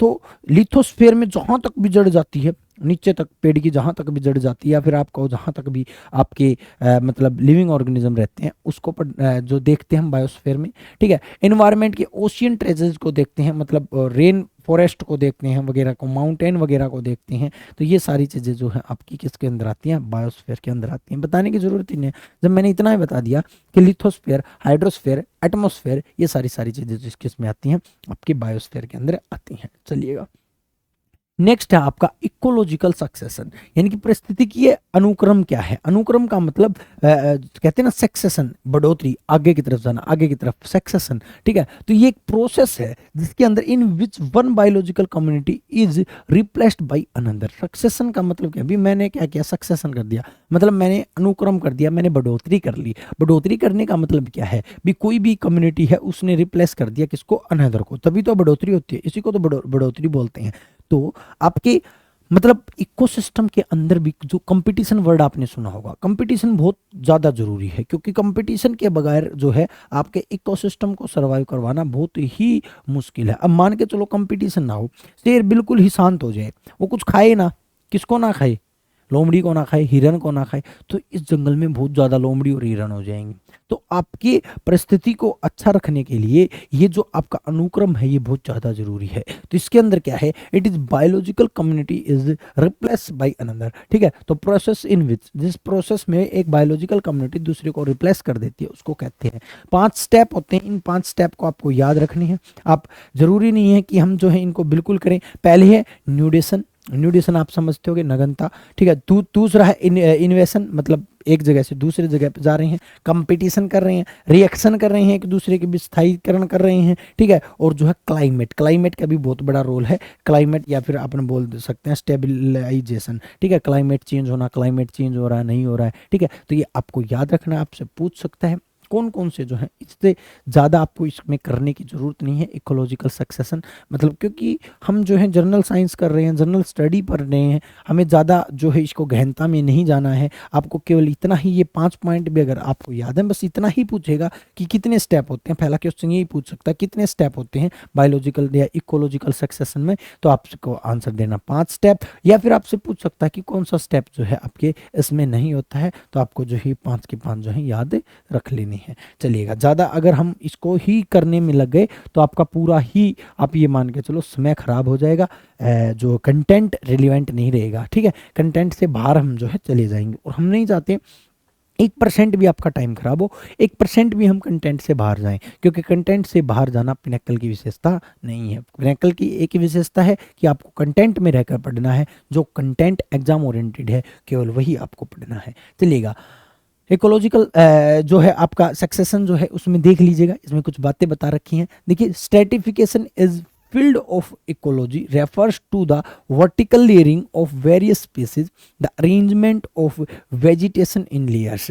ठीक है, देखिए विभिन्न प्रजातियों का जो स्तर जो है उसको जो हम क्या कहते हैं, उसको जो है हम सक्सेशन बोलते हैं। स्तर मतलब जो लेयर होती हैं, सबसे ऊपर कौन है, फिर उसके नीचे कौन है, फिर उसके नीचे कौन है, ये सारी चीज़ें जो है आपकी किस में होती हैं, स्ट्रेटिफिकेशन में होती हैं। It classify the layer, layer को क्लासीफाई करता है largest according to different heights to which their plant grow. ठीक है, अलग अलग के ऊपर जो है होते। मैं सिंपल बता रहा आपको क्या सक्सेशन। भाई सन से 1% एनर्जी लेके प्लांट ने अपना जीवन व्यतीत कर लिया, फिर प्लांट से 10% एनर्जी लेके हिरण जो है बिल्कुल मौज में है, हिरण को खाकर लोमड़ी 10% ले रही है, लोमड़ी भी मौज में है, लोमड़ी को खाकर शेर जो है 10% एनर्जी ले रहा है, शेर भी मौज में है। तो ये एक दूसरे के ऊपर जो है क्या कर रहे हैं, भी सक्सेशन कर रहे हैं। The plant, the green plant in tertiary ecosystem capture about 1%, ये इंपॉर्टेंट है, of energy of sunlight that falls on their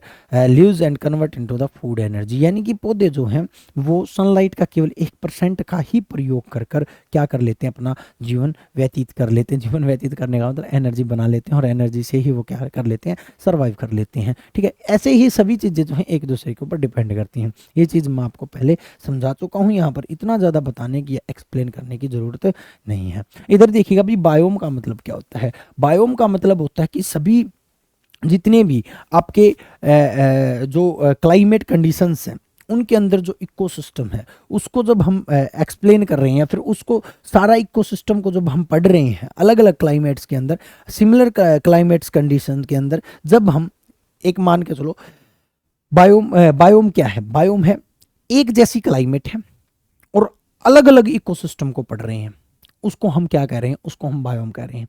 जैसे कि एक बायोम है जल बायोम, जल बायोम में हम क्या कर रहे हैं, जल एक जैसी क्लाइमेट होगी, एक जैसी जो है आपका पर्यावरण हो गया, उसके अंदर हम सभी चीज़ों को देख रहे हैं कि कौन कौन से लिविंग ऑर्गेनिज्म रह रहे हैं, कौन कौन से प्लांट रह रहे हैं, कौन किसके ऊपर डिपेंड कर रहा है, कौन क्या है, सभी चीज़ों को देख रहे हैं। तो इसको हम क्या बोलेंगे, इसको हम बोलेंगे आपका जो है लैंड बायोम बोलेंगे।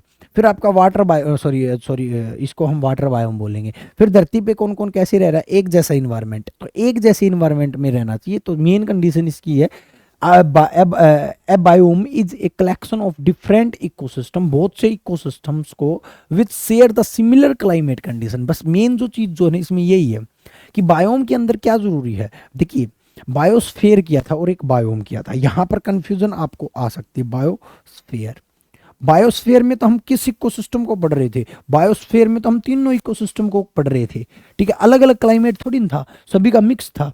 वाटर को भी पढ़ रहे थे, जल मतलब जो स्थल को भी पढ़ रहे थे, वायु को भी पढ़ रहे थे, सभी चीज़ों को मिक्स पढ़ रहे थे, उसको हम बोल रहे थे बायोस्फीयर। लेकिन बायोम का मतलब क्या है, जब एक सेम कंडीशन, सेम टाइप का क्लाइमेट हो, कंडीशन हो और अलग अलग इकोसिस्टम को हम पढ़े तो उसको बोलते हैं। जैसे कि हम रेगिस्तान में चले गए तो रेगिस्तान में हम पेड़ पौधों को देख रहे हैं, जीव जंतुओं को देख रहे हैं, वो कैसे रह रहे हैं, कैसे एटमॉस्फेयर में रह रहे हैं, किसके ऊपर डिपेंड कर रहे हैं, उन सभी चीज़ों को जब हम स्टडी कर रहे हैं, उन सभी चीज़ों को देख रहे हैं, तो उसको हम एक स्पेशल बायोम का नाम देंगे। फिर हम मान के चलो ऐसी जगह पे चले गए जहाँ पर बहुत ज़्यादा बर्फ़ पड़ रही है, वहाँ पर हम देख रहे हैं कि प्लांट कैसे हैं, क्या हैं, कौन कौन से एनिमल हैं, कैसे सर्वाइव कर रहे हैं, कैसे जी रहे हैं, उन सभी को जब हम पढ़ रहे हैं, उनकी इन्फॉर्मेशन ले रहे हैं, तो उसको जो हम क्या कहेंगे, फिर उसको हम अलग बायोम कहेंगे। जैसे कि टुंड्रा बायोम है, वो जो है टुंड्रा बायोम है, डेजर्ट बायोम है, रेगिस्तान वाला डेजर्ट बायोम है, पानी में अगर हम जा रहे हैं तो हाइड्रो बायोम है।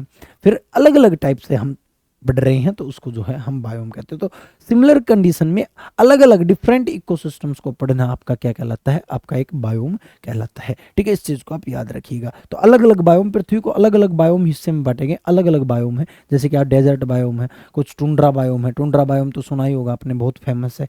ठीक है, जैसे कि आपकी मैंग्रोव है, मैंग्रोव कहाँ पर, वो जगह होती है जहाँ पर बहुत ज़्यादा जो खारा पानी होता है, साल्टी जो पानी होता है, वहाँ पर जितने भी प्लांट वालांट उगते हैं उन सभी को देखते हैं। तो अलग अलग बायोम जो है अलग अलग होते हैं, अलग अलग क्लाइमेट पर अलग अलग बायोम होते हैं।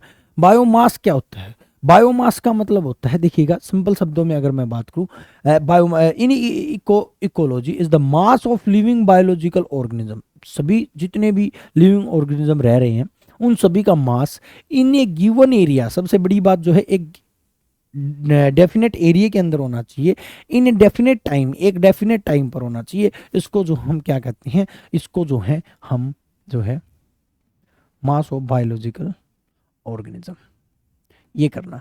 ठीक है, total mass of living biological organism का जितना भी मास है एक एरिया पर गिवन टाइम पर, तो इसको हम जो क्या कहते हैं, बायोमास कहते हैं। जैसे कि एक जगह पर एक टाइम पर, मान के चलो आज के टाइम पर इस कमरे के अंदर आज के टाइम पर मैं हूं और लिविंग कोई चीज़ है और कोई भी नहीं है, तो मेरा जो मास है वही बायोमास कहलाएगा। सिंपल सी बात है।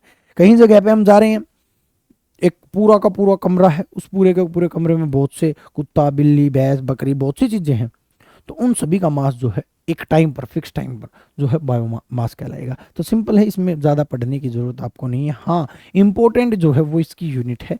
ये बायोमास को किस में मेजर किया जाता है, तो metric tons of organic carbon per hectare, ये इंपॉर्टेंट है। T-C बाई हेक्टेयर जो है इसमें जो है आपको मेजर किया जाता है। यूनिट जो है metric tons of organic carbon per hectare जो है इसका राइट आंसर होगा, अगर आपसे कभी भी इसकी यूनिट पूछे या मेजरिंग जो है वो पूछे। चलिएगा नेक्स्ट पर चलते। बायोमास में कुछ नहीं है इंपॉर्टेंट, इतना जो नहीं है।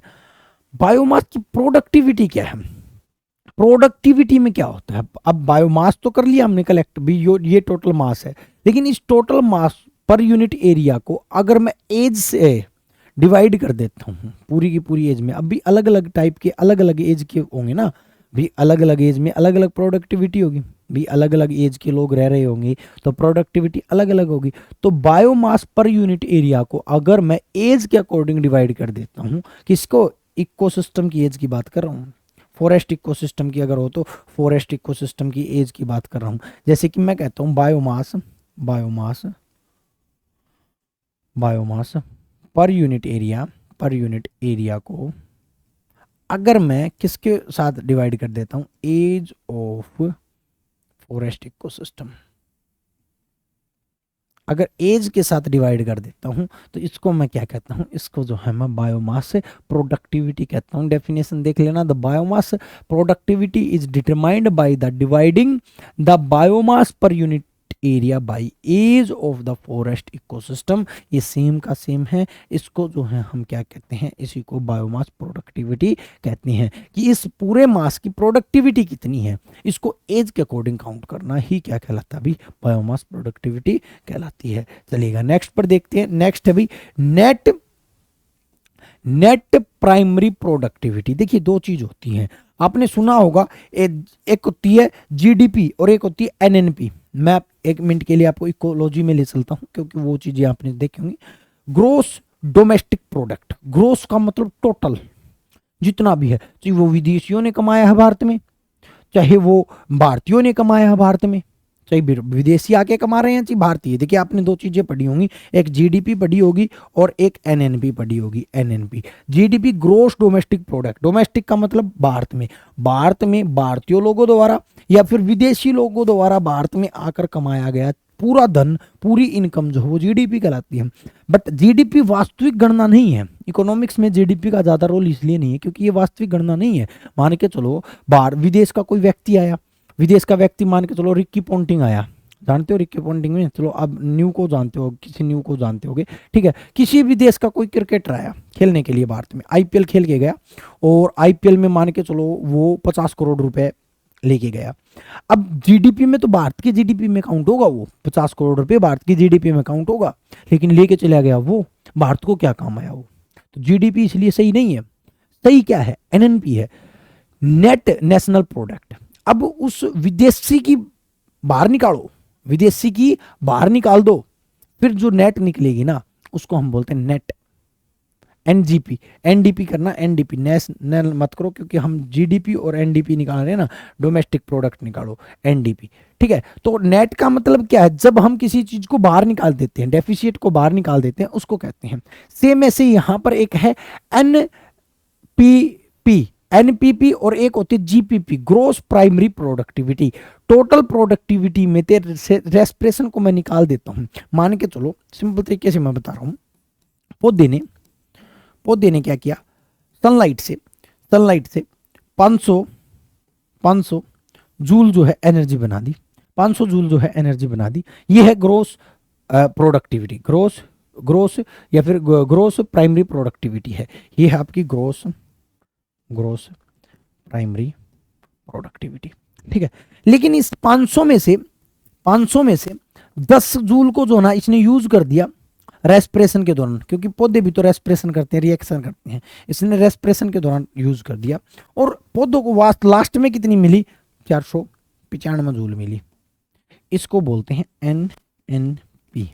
ये जो थी ये थी GPP।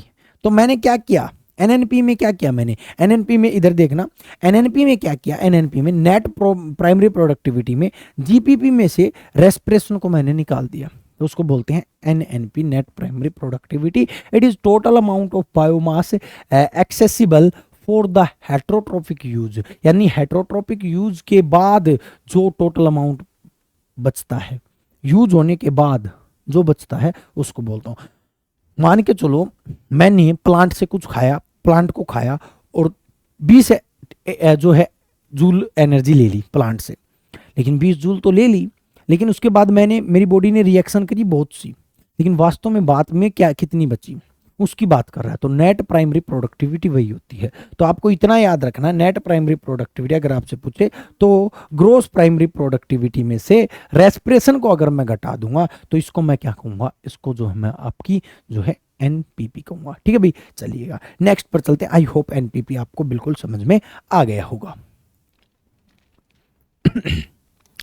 नेक्स्ट देखिए फ्लोरा। देखिए फोना फ्लोरा, फ्लोरा का मतलब फ्लोर फ्लावर। तो जहां कहीं भी हम फ्लोरा देखेंगे यानी कि प्लांट लाइफ को पढ़ेंगे, ठीक है। Flora is all plant life present in the particular region of the time, मतलब किसी भी विशेष क्षेत्र समय में मौजूद सभी पौधे जो हैं उन सभी को हम क्या कहते हैं, उनको क्या कहते हैं, उनको फ्लोरा कहते हैं, ठीक है। तो प्राकृतिक रूप से पाए जाने वाले सब देसी पौधे जो होते हैं उनको हम क्या कहते हैं, फ्लोरा। मेनली फ्लोरा वर्ड जो है वो हमारे जो मतलब नेटिव प्लांट्स जो होते हैं, स्वदेशी प्लांट जो होते हैं उन्हीं के लिए यूज किया जाता है। जो बाहर से लाए जाते हैं उनके लिए फ्लोरा सब जो है यूज नहीं किया जाता। तो फ्लोरा का मतलब जो है जितने भी प्लांट लाइफ प्रेजेंट होती है उसको फ्लोरा बोलते हैं। और दूसरा चीज जो आपको याद रखना है, इसमें मेनली नेटिव प्लांट्स होते हैं, ठीक है। बस आपको दो ही चीजें इसके अंदर याद रखनी। नेक्स्ट है इकोसिस्टम। देखिए इकोसिस्टम के बारे में मैं बता चुका हूं, दोबारा इसके अंदर आ गया है, आपको बताने की जरूरत नहीं पड़नी चाहिए। मैं बार बार इसको बताता रहूं तो कोई मतलब नहीं बनता है। एक परिस्थितिकी तंत्र में प्रत्येक कारक प्रत्यक्ष या अप्रत्यक्ष रूप से एक दूसरे के ऊपर निर्भर करते हैं, यानी कि ऑल ऑर्गेनिज्म जो है एक दूसरे के ऊपर जो है डिपेंड करते हैं, डायरेक्टली और इनडायरेक्टली। डायरेक्टली इनडायरेक्टली मतलब जैसे कि प्लांट के ऊपर सभी डिपेंड करते हैं डायरेक्टली और इनडायरेक्टली। शेर प्लांट के ऊपर डिपेंड करता है, इनडायरेक्टली करता है, लेकिन हिरन प्लांट के ऊपर डिपेंड करता है, डायरेक्टली करता है। तो हर चीज जो है एक दूसरे के ऊपर डायरेक्टली और इनडायरेक्टली डिपेंड करते हैं, ठीक है। इसी को जो है हम कहते हैं, ये बहुत व्यापक है, व्यापक संभावना है, ठीक है। इसको जो है हम एक छोटा सा हिस्सा जो है देखते हैं। नॉर्मली इस चैप्टर के अंदर जो है हम एक छोटा हिस्सा देखते हैं, लेकिन है बहुत बड़ा ये, लेकिन हम जो है स्मॉल पार्ट जो है इसका हम देखते हैं, ठीक है। तो ये सारी चीजें जो है इकोसिस्टम के अंदर हम करते हैं। इकोसिस्टम जो है वो आपके ट्रांसलेट साहब द्वारा दी गई थी। ये व्यक्ति जो थे इसके बारे में आपको बता रहा था। इकोसिस्टम टर्म जो है वो आपके ट्रांसलेट ने दी थी। And the father of ecosystem is Tansley. Tansley ही वास्तव में इकोसिस्टम के पिता हैं। और इकोसिस्टम का जो प्राइमरी एनर्जी सोर्स है वो आपकी सनलाइट है। तो सनलाइट जो है वो प्राइमरी एनर्जी सोर्स है, जिसको सनलाइट क्या केवल कितना 1% यूज करके कौन लेते हैं एनर्जी को, प्लांट लेते हैं। प्लांट के बाद सभी एनिमल लेते हैं और एनिमल जो है वो कितने परसेंट, 10% एनर्जी का यूज करते हैं। ये लिंडेमैन का एनर्जी नियम था और इसको जो है एनर्जी रूल ऑफ लिंडेमैन कहा जाता है। चलिएगा an ecosystem can be natural, ये नेचुरल हो सकता है। सबसे इंपॉर्टेंट चीज है भाई, ये नेचुरल के साथ जो है आर्टिफिशियल भी हो सकता है। आजकल हम क्या कर रहे हैं, गार्डन और जू बना रहे हैं। गार्डन और जू में हम क्या कर रहे हैं, गार्डन मैंने इको का मतलब क्या बताया था, घर, रहने की जगह बनाना, किसी भी एनिमल की उसके एटमॉस्फेयर के अकॉर्डिंग रहने की जगह बनाना। अब ऐसा नहीं करना है कि शहर मतलब कोई चीज़ अगर बिल में रह रही है तो उसके लिए बिल बनाना है, अगर कोई चीज़ पिंजरे में रह रही है तो उसको पिंजरे में तो नहीं रहता कोई भी, ठीक है। अगर कोई चीज़ जंगल में रह रही है तो जू में आप जाओगे तो शेर के लिए एक जंगल की तरह जो है एक चीज़ क्रिएट की जाएगी। मगरमच्छ है तो उसके लिए पानी जो है डाला जाएगा, पानी का जो एरिया है उसके अंदर मगरमच्छ को रखा जाएगा। यानी कि हर लिविंग ऑर्गेनिज्म को उनके रहने की जगह के अनुसार जो है बनाना, उसको जो है हम क्या कहते हैं, मैन मेड इकोसिस्टम बोलते हैं। तो मैन मेड भी हो सकता है इकोसिस्टम और जो है नेचुरल भी हो सकता है। नेचुरल में आप सब जानते होगे फॉरेस्ट है, डेजर्ट वगैरह है, ये सारे के सारे जो है नेचुरल है। लेकिन हम गार्डन रखते हैं, जू रखते हैं, इनको जो हम जो है मैन मेड कहते हैं। ये क्वेश्चन पूछ लिया जाता है, इंपॉर्टेंट है यहाँ पर, इसके लिए चलेगा। नेक्स्ट आपका यूट्रोपिकेशन। यूट्रोपिकेशन का मतलब क्या होता है? And eutrophication is the process which a water body become overly enriched with the nutrients. यानी कि जो जितने भी जल तत्व हैं, तत्वों से, मतलब आप ये कह सकते हो यूट्रोपिज्म वो होता है पानी के अंदर सभी पौष्टिक न्यूट्रिएंट्स का मिलना, पानी के अंदर सभी पौष्टिक न्यूट्रिएंट्स का मिलना, ठीक है, इसको आप कह सकते हो। जो आपके मेनली सभी चीज़ों में मिलते हैं, प्लांट वगैरह में मिलते हैं, सभी के ग्रोथ के लिए जो है यूजफुल होते हैं, एनिमल के लिए भी यूजफुल होते हैं। तो इसको जो हम क्या बोलते हैं, इसको यूट्रोफिकेशन बोलते हैं। यूट्रोफिकेशन का मतलब eutrophication the excess growth of algae and plankton in a water body are indicators of this process. यानी कि अगर किसी पानी के अंदर एल्गी और प्लैंकटन ज़्यादा ग्रो कर रहे हैं, यानी का मतलब वहाँ पर यूट्रोफिकेशन है। यूट्रोफिकेशन का मतलब पानी के अंदर, मेनली वाटर के अंदर होगा। ये चीज़ किस में होगी? वाटर के अंदर। अगर न्यूट्रिएंट्स की वैल्यू ज़्यादा है, ठीक है, water body becomes orally unreached with nutrients. ये जो है आपका क्या कहलाता है? ये आपका यूट्रोफिकेशन कहलाता है, यूट्रोफिकेशन बोलता है, ठीक है। पानी के लिए, वाटर के लिए बस आपको दो चीज़ याद रखनी है। एक चीज़ तो पानी के अंदर न्यूट्रिएंट्स की वैल्यू का बढ़ना जो है वो आपका यूट्रोफिकेशन कहलाता है। चलिएगा नेक्स्ट पर चलते हैं। नेक्स्ट आपका प्लैंक्टोनिक्स क्या होते हैं?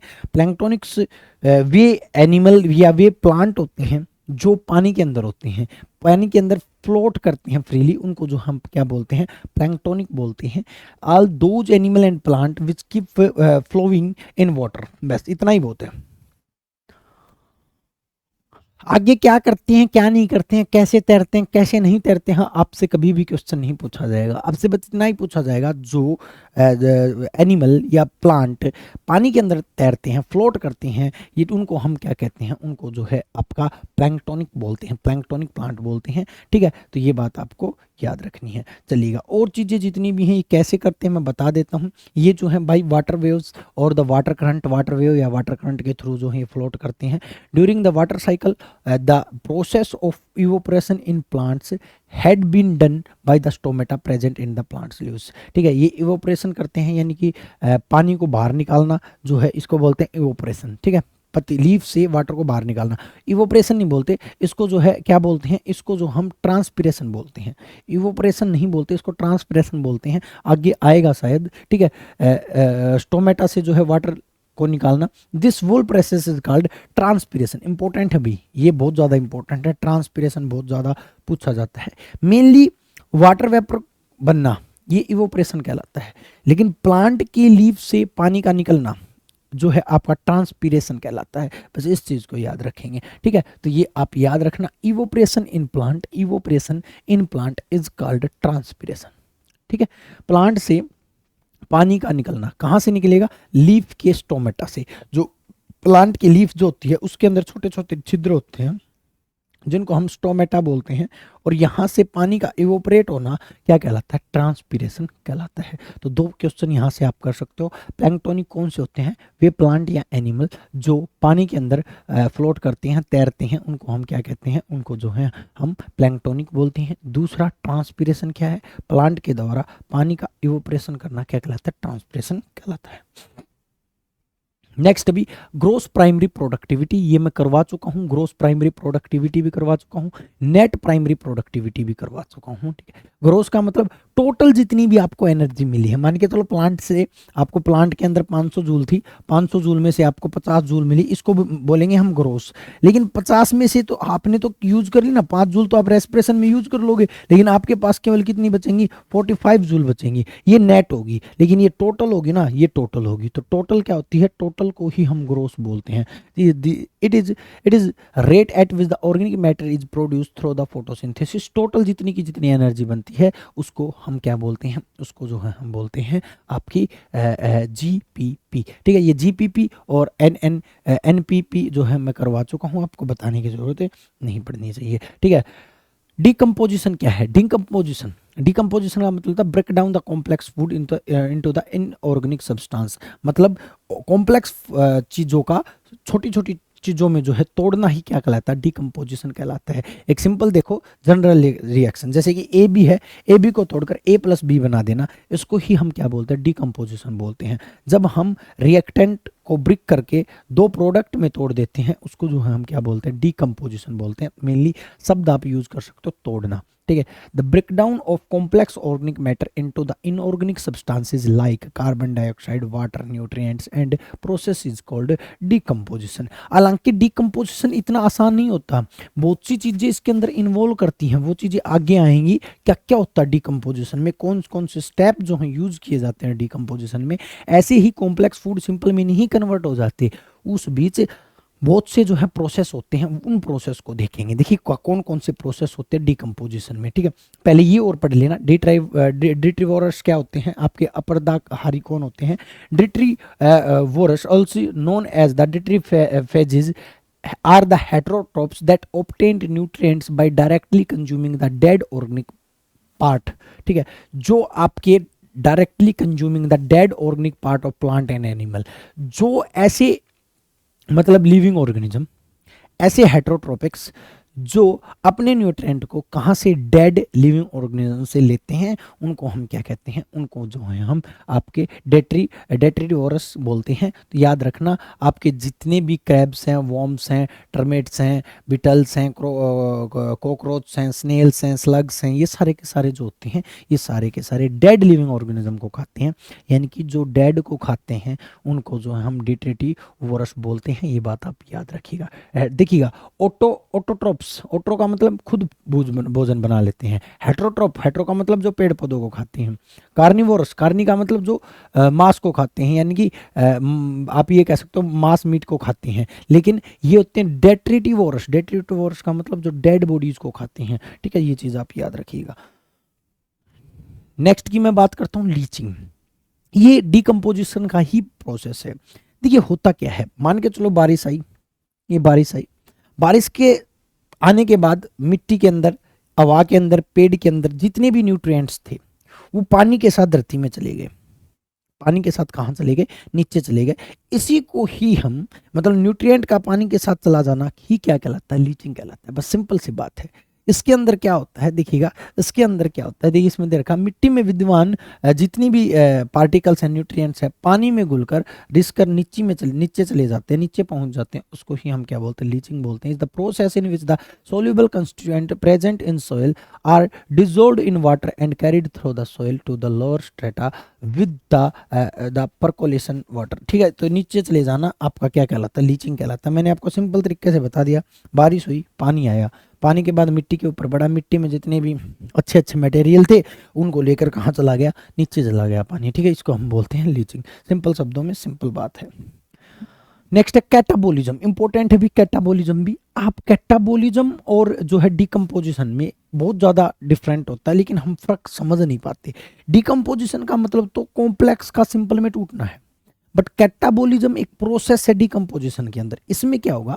Bacteria and fungal enzyme degrade करते हैं detritus into simple inorganic substance. यानी कि जब आपके डेट्राइटस जो है सिंपल इनऑर्गेनिक कंपाउंड में बदल जाते हैं, कॉम्प्लेक्स नहीं बदले, ये बैक्टीरिया ने बदले हैं। बैक्टीरिया और फंगल एंजाइम जब डिग्रेड कर देते हैं, किनको? जो आपके डेट्राइटस होते हैं उनको डिग्रेड कर देते हैं, तो अपन क्या बोलते हैं? इसको हम कैटाबोलिज्म बोलते हैं। ठीक है, इस प्रोसेस को हम कैटाबोलिज्म बोलते हैं। बैक्टीरिया फंगल एंजाइम जो है अपरद को सरल अकार्बनिक पदार्थ में विघटित करते हैं, तो इसको हम क्या बोलते हैं? इसको कैटाबोलिज्म या अपचय बोलते हैं। क्या बोलते हैं? अपचय बोलते हैं। डिकम्पोजिशन में हम क्या कर रहे थे? कॉम्प्लेक्स को सिंपल इनऑर्गेनिक सब्सटेंस में काउंट कर रहे थे, लेकिन यहां पर हम किसको डिग्रेड कर रहे हैं? ये डिट्राइटस को डिग्रेड कर रहे हैं। बस इस चीज को आप याद रखिएगा, थोड़ा ही डिफरेंस है आपके कैटाबोलिज्म और डिकम्पोजिशन में।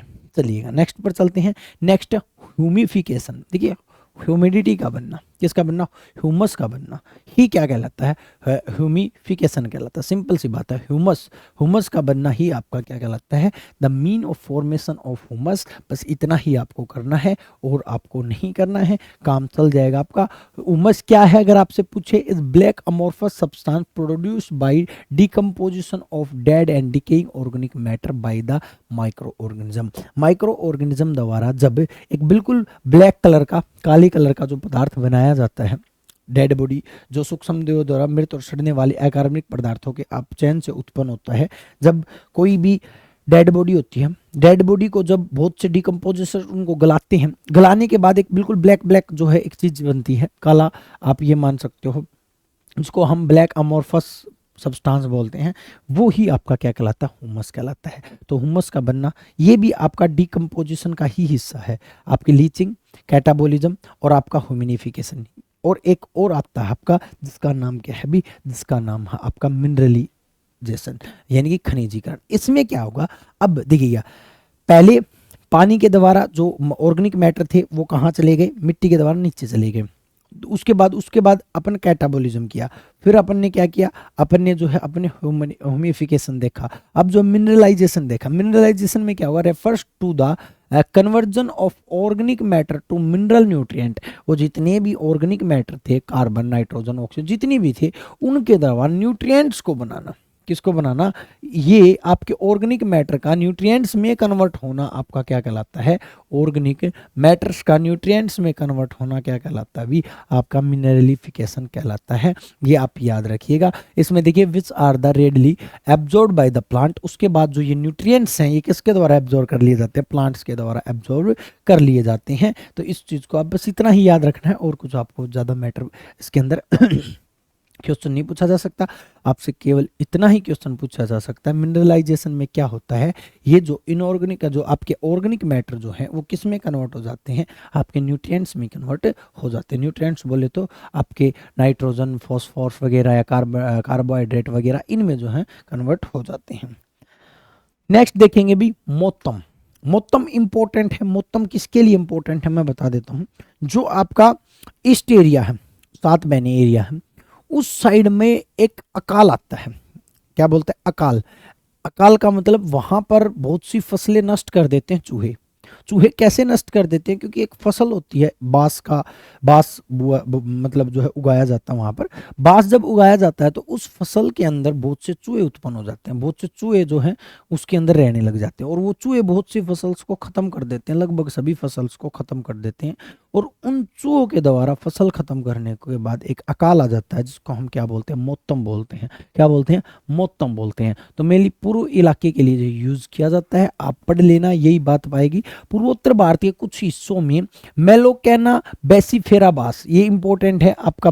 अगर बास का नाम पूछे, मेलोकेना बेसिफोरा बंबू जो है, in part of North East India are known as mautam family, यानी कि उसके में मतलब चूहे के संक्रमण के कारण होने वाले अकाल को मेनली आपका जो है, आपका ये क्या है, रेट इन्फेस्टेशन है। बस इंपॉर्टेंट यही है, यह एक अकाल है, चूहों का अकाल है, जो किस चूहे के द्वारा होता है, ये आपका मेलोकेना बेसिफेरा बंबू के द्वारा होता है। कहाँ होता है आपसे पूछे तो नॉर्थ ईस्ट इंडिया के अंदर होता है।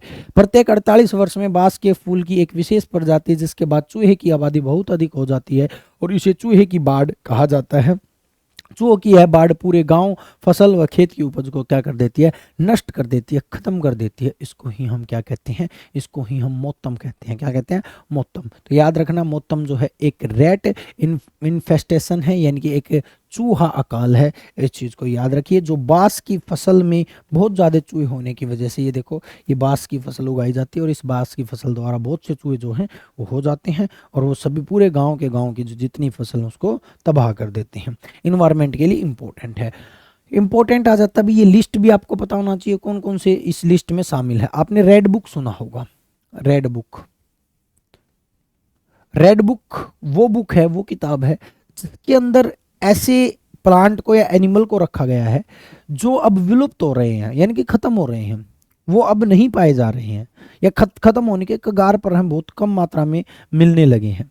तो इसके लिए एक जो है IUCN एक संस्था है, यूनियन नेशनल की, जो जो क्या करती है यूनाइटेड नेशन की, ये क्या करती है, एक लिस्ट जारी करती है जिसको हम बोलते हैं रेड लिस्ट।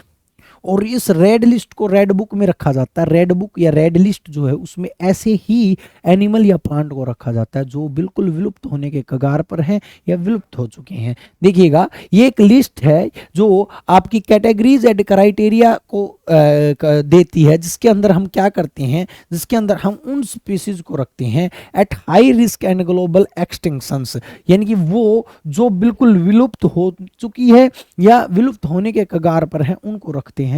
तो उसको जो उस लिस्ट को हम क्या बोलते हैं, IUCN रेड लिस्ट बोलते हैं। और उस बुक को क्या बोलते हैं, रेड बुक बोलते हैं, जिनके अंदर इन प्रजातियों को लिया गया है, इन स्पीसीज को लिया गया है। और ये जो लिस्ट जो है वो कब बनाई गई, ये जो है 1964 से जो है डिजाइन मतलब जो है स्थापना की गई थी, IUCN रेड लिस्ट की जो स्थापना की गई थी। अगर मैं बात करूं IUCN लिस्ट की, तो इसमें कौन कौन सी जो है किस किस टाइप से जो है डिवाइड किया गया, 9 कैटेगरीज हैं। कि कैसे कह देंगे कि ये मान के चलो डॉग है, डॉग इस लिस्ट में नहीं है। क्यों नहीं है भाई डॉग, क्योंकि इसके लिए कुछ क्राइटेरिया बनाए गए हैं कि ये क्राइटेरिया अगर फिल करेंगे, इनमें से कोई भी जो है फिल करेंगे तो ही हम उनको जो है रेड लिस्ट में रखेंगे। ऐसे नहीं, डॉग को रेड लिस्ट में नहीं रखेंगे क्योंकि डॉग तो ऐसे ही दिख रहा है। देखिएगा पहला है आपका अनाकलित, नॉन इवेल्युएशन इवेल्युएटेड, ठीक है। अगर नॉन इवेल्युएटेड है, डाटा डेफिशिएंट है यानी कि डाटा जो है अपर्याप्त हो रखा है, लिस्ट कंसर्न है, बहुत मतलब आप ये कह सकते हो संकटदायी है बहुत ज़्यादा, ठीक है। उसके बाद जो है नियर थ्रेटेंड है यानी कि खतरे के कगार पर कोई चीज़ है, वल्नरेबल है, एडन जो आपके विलुप्त होने के कगार पर है, गंभीर रूप से विलुप्त प्राय है, जंगल में विलुप्त हो चुकी है, विलुप्त है, यानी कि ये सारी चीज़ जो है एक्सटिंक्ट है, एक्सटिंक्ट इन वाइल्ड है। ये अगर चीजें हैं, आप सिंपल शब्दों में मैं आपको बता रहा, ऐसी संकटकारी जिसका बहुत ज्यादा आप या तो उसको जो है ना बहुत ज्यादा शिकार किया जा रहा है और शिकार की वजह से वो खत्म हो रही है, बस सिंपल सी बात है, या खत्म होने के कगार पर है, उनकी संख्या बहुत कम बच गई है, बस इतना ही आपको याद रखना है। उनको जो हम इस लिस्ट में रखते हैं, ये कभी आपसे पूछा नहीं जाएगा, कभी भी नहीं पूछा जाएगा, बस इतना ही पूछा जाएगा किन को रेड लिस्ट में रखते हैं। ऐसी स्पीसीज को, प्लांट या एनिमल की ऐसी स्पीसीज को या तो वो विलुप्त हो चुकी हैं या विलुप्त होने के कगार पर है, ठीक है, ऐसे ही पूछा जाता है। चलिएगा कुछ गंभीर स्पीसीज हैं जिनको जो लगभग जो है विलुप्त हो चुकी हैं। सम एग्जाम्पल ऑफ क्रिटिकली जो एंडेज्ड स्पीसीज हैं, कुछ लुप्त प्राय प्रजातियां हैं, उनको देख लेना, क्वेश्चन पूछा जा सकता है। पिग्मी होग है, कोंडाना रैट है, ठीक है। उसके बाद जो है ग्रेट इंडियन जो है आपका ब्रस्ट है, ये इंपॉर्टेंट है भाई, ये बहुत ज़्यादा पूछा जाता है। ग्रेट इंडियन ब्रस्ट जो है आपका, ये बहुत ज़्यादा पूछा जाता है। ये जो है एक विलुप्त प्राय प्रजाति है।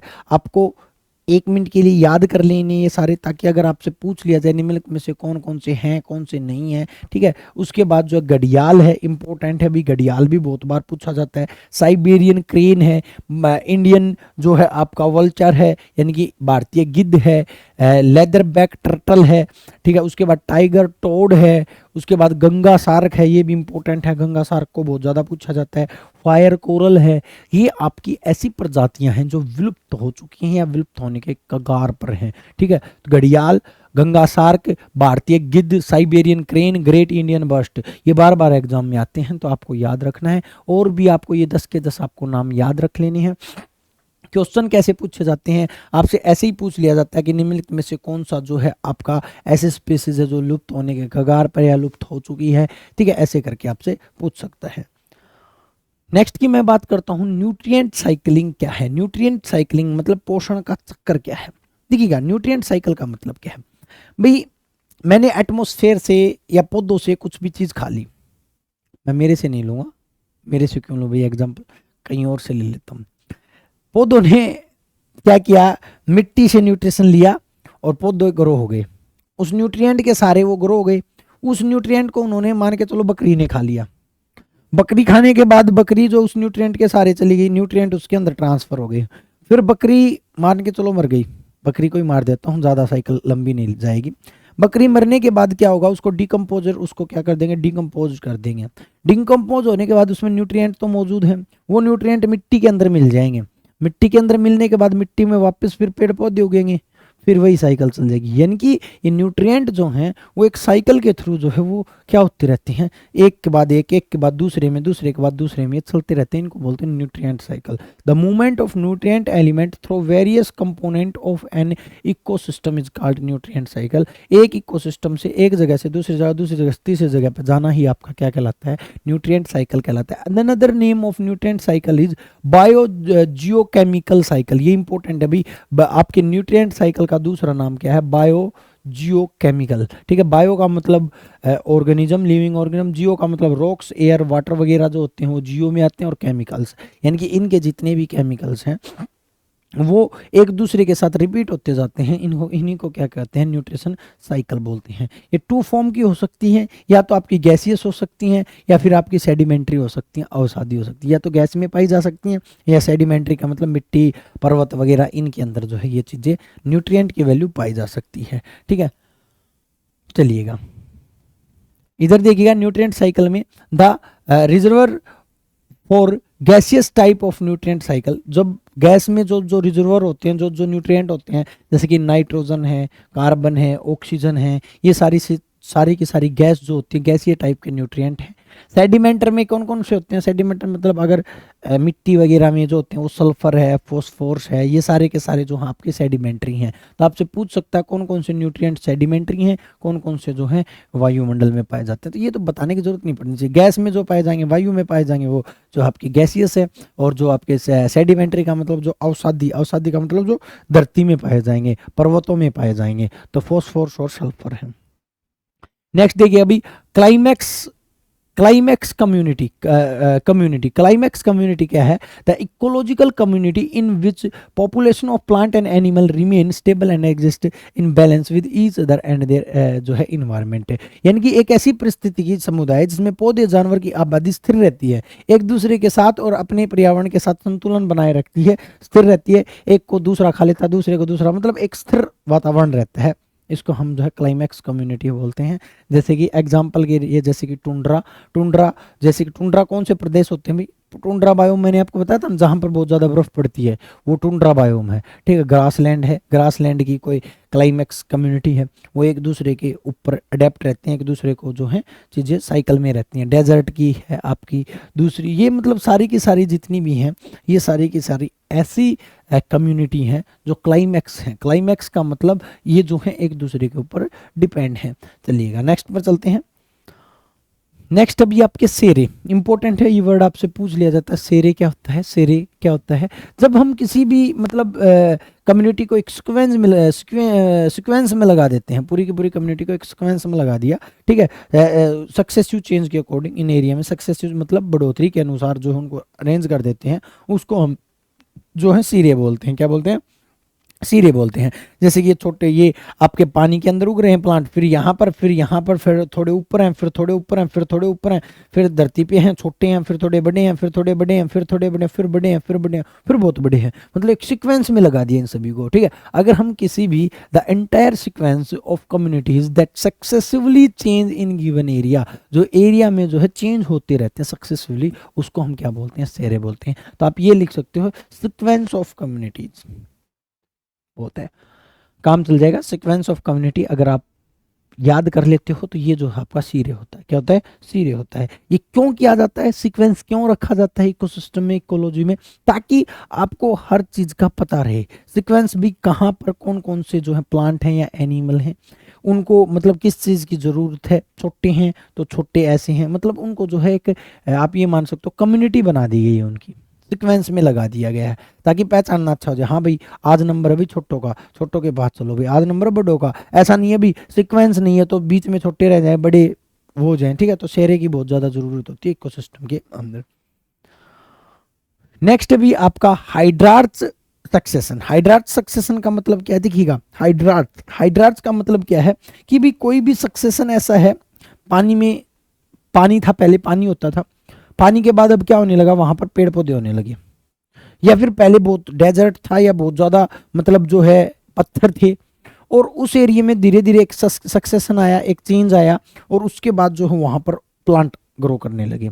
ठीक है, तो इसको जो है, इस प्रोसेस को जो है हम क्या बोलते हैं, इसको हाइड्रार्च सक्सेशन बोलते हैं। हाइड्रार्च का मतलब हाइड्रा, हाइड्रा का मतलब वाटर, वाटर की वजह से होता है ये। देखिए hydrarch succession take place in wet area, सबसे इंपॉर्टेंट तो वेट एरिया में होता है, यानी कि गिल्ले क्षेत्रों में होता है। The successional series progresses from hydric to mesic condition, यानी कि हाइड्रिक से जो है मेसिक कंडीशन जो होती है उसके अंदर जाता है, ये इंपॉर्टेंट है। हाइड्रिक टू मेसिक कंडीशन में जो है आपका जो है हाइड्रार्च सक्सेशन होता है। सिंपल देखो भाई, जैसे कि कुछ प्लांट थे, हाइड्रार्च से किस में जाता है, आपके मेसिक में जाता है। हाइड्रार्च का मतलब पानी, मेसिक का मतलब आप ये मान सकते हो कि स्थल की तरफ जाता है। जैसे कि यहाँ पर जो है आपका पानी था, यहाँ पर प्लैंकटन होने लगे। प्लैंकटन का मतलब यहाँ पर जो है वो प्लांट होने लगे जो पानी में उगते थे। उसके बाद जो है यहाँ पर क्या हो गया भाई, यहाँ पर जो है जंगल हो गया, यानी कि पानी जो है खत्म हो गया और जो है जंगल होने लगा, यानी कि यहाँ पर प्लांट जो है और ज्यादा ग्रो करने लगे। तो ये जो है जो है आपका हाइड्रार्च सक्सेशन कहलाता है। ठीक है, तो हाइड्रार्च सक्सेशन आई होप आप समझ गए होंगे। हाइड्रार्च सक्सेशन का मतलब चेंज होना। ठीक है, चलिएगा नेक्स्ट पर चलते हैं। आपको बस दो ही बात याद रखनी है, ये वेट एरिया में होता है, हाइड्रिक टू मेसिक जाता है, ये बस इतना ही याद रखना है।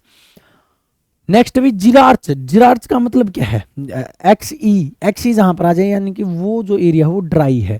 ये जो है आपका ड्राई एरियाज में होता है, ड्राई एरियाज में होता है। और ये जेरिक टू मेसिक जाता है। जेरिक टू मेसिक का मतलब जहां पर पानी नहीं है और उसके बाद मेसिक हो गया, यानी कि वहां पर पेड़ पौधे आ गए। मान के चलो यहाँ पर ये देखो पत्थर या फिर आपका रेगिस्तान था और इसके बाद ये धीरे धीरे धीरे धीरे धीरे ग्रो करने लगे, अब इसके ऊपर प्लांट उगने लगे। ठीक है, तो इस जमीन के ऊपर, इस धरती के ऊपर। ठीक है, तो इसको जो हम बोलते हैं, इसको जिरार्क सक्सेशन बोलते हैं। तो जिरार्क सक्सेशन कंडीशन है जो ड्राई एरिया में होती है। ड्राई एरिया में प्लांट ग्रो करने लग जाते हैं, यानी कि जेरिक टू मेसिक होती है। यहाँ पर क्या था, हाइड्रार्च में क्या था, ये वेट एरिया में होती है जहाँ पानी होता है, वहां पर प्लांट ग्रो करने लग जाते हैं, यानी कि ये जो है आपकी हाइड्रिक टू मेसिक थी और ये वाली जो है आपकी जिरिक टू आपकी मेसिक है। चलिएगा नेक्स्ट पर चलते हैं। नेक्स्ट भी आपकी पाइनियर, जो आपकी स्पीसीज कौन सी होती है। पाइनियर स्पीसीज बहुत इंपॉर्टेंट है। पाइनियर स्पीसीज के बारे में देखेंगे, एक ये बहुत ज़्यादा हार्ड स्पीसीज होती हैं। हार्ड का मतलब कठोर होती हैं, जो मतलब पहले जो है बंजर जो होती हैं, बंजर जमीन होती है जहाँ पर कुछ उगता नहीं है, उस परिस्थिति में उगती थी, उस परिस्थिति में उगती हैं। ठीक है, बंजर जमीन है या बहुत ज़्यादा कंकर है, बहुत ज़्यादा आप ये मान सकते हो पर्वत वगैरह है, फिर भी वो उग जाती हैं। ऐसी स्पीसीज जो होती है वहाँ हो जाती हैं या फिर सर्वाइव कर लेती हैं, उनको हम क्या बोलते हैं, उनको हम पाइनियर प्रजाति बोलते हैं। Pioneer species are hardy species, ये पहला इंपॉर्टेंट यही है, ये एक हार्डी स्पीसीज है that are the first to colonize barren environment. सबसे इंपॉर्टेंट है, ये बैरन इन्वायरमेंट में होते हैं। बैरन का मतलब बंजर, जहां पर कुछ होता नहीं है। Previously biodiverse steady state ecosystems that have been disturbed such as wild life. ठीक है, तो जो वाइल्ड फायर की वजह से डिस्टर्बेड हो गई हूँ।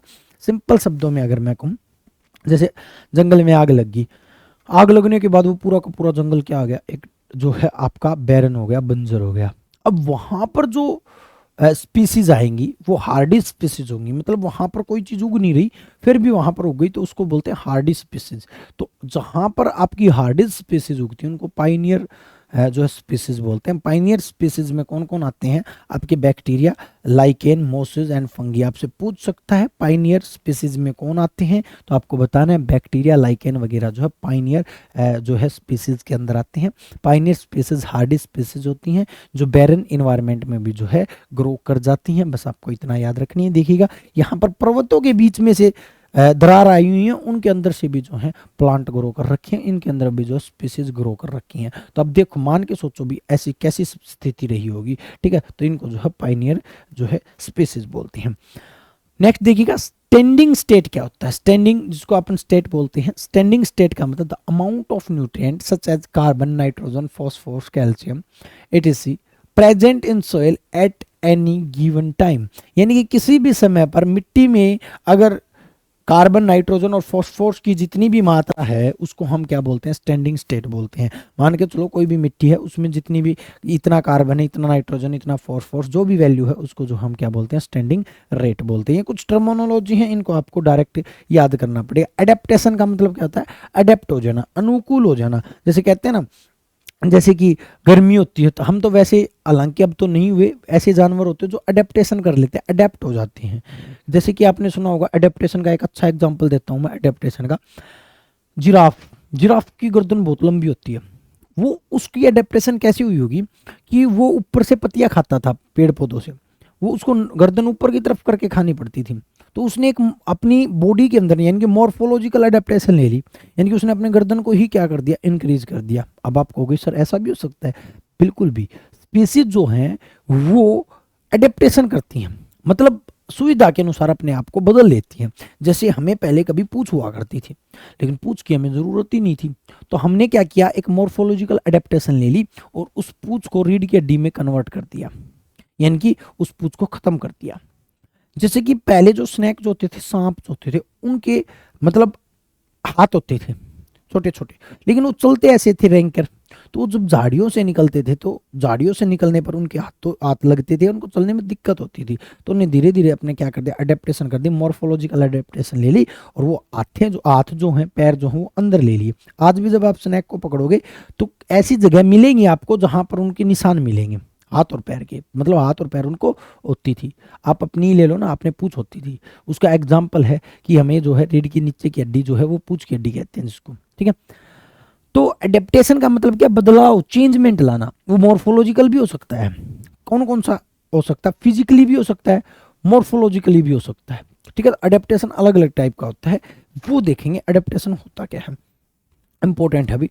Adaptation is process an organism goes through the order to adapt और change based on the environment. Environment के अनुसार अपने आप को बदल लेना, change based on environment.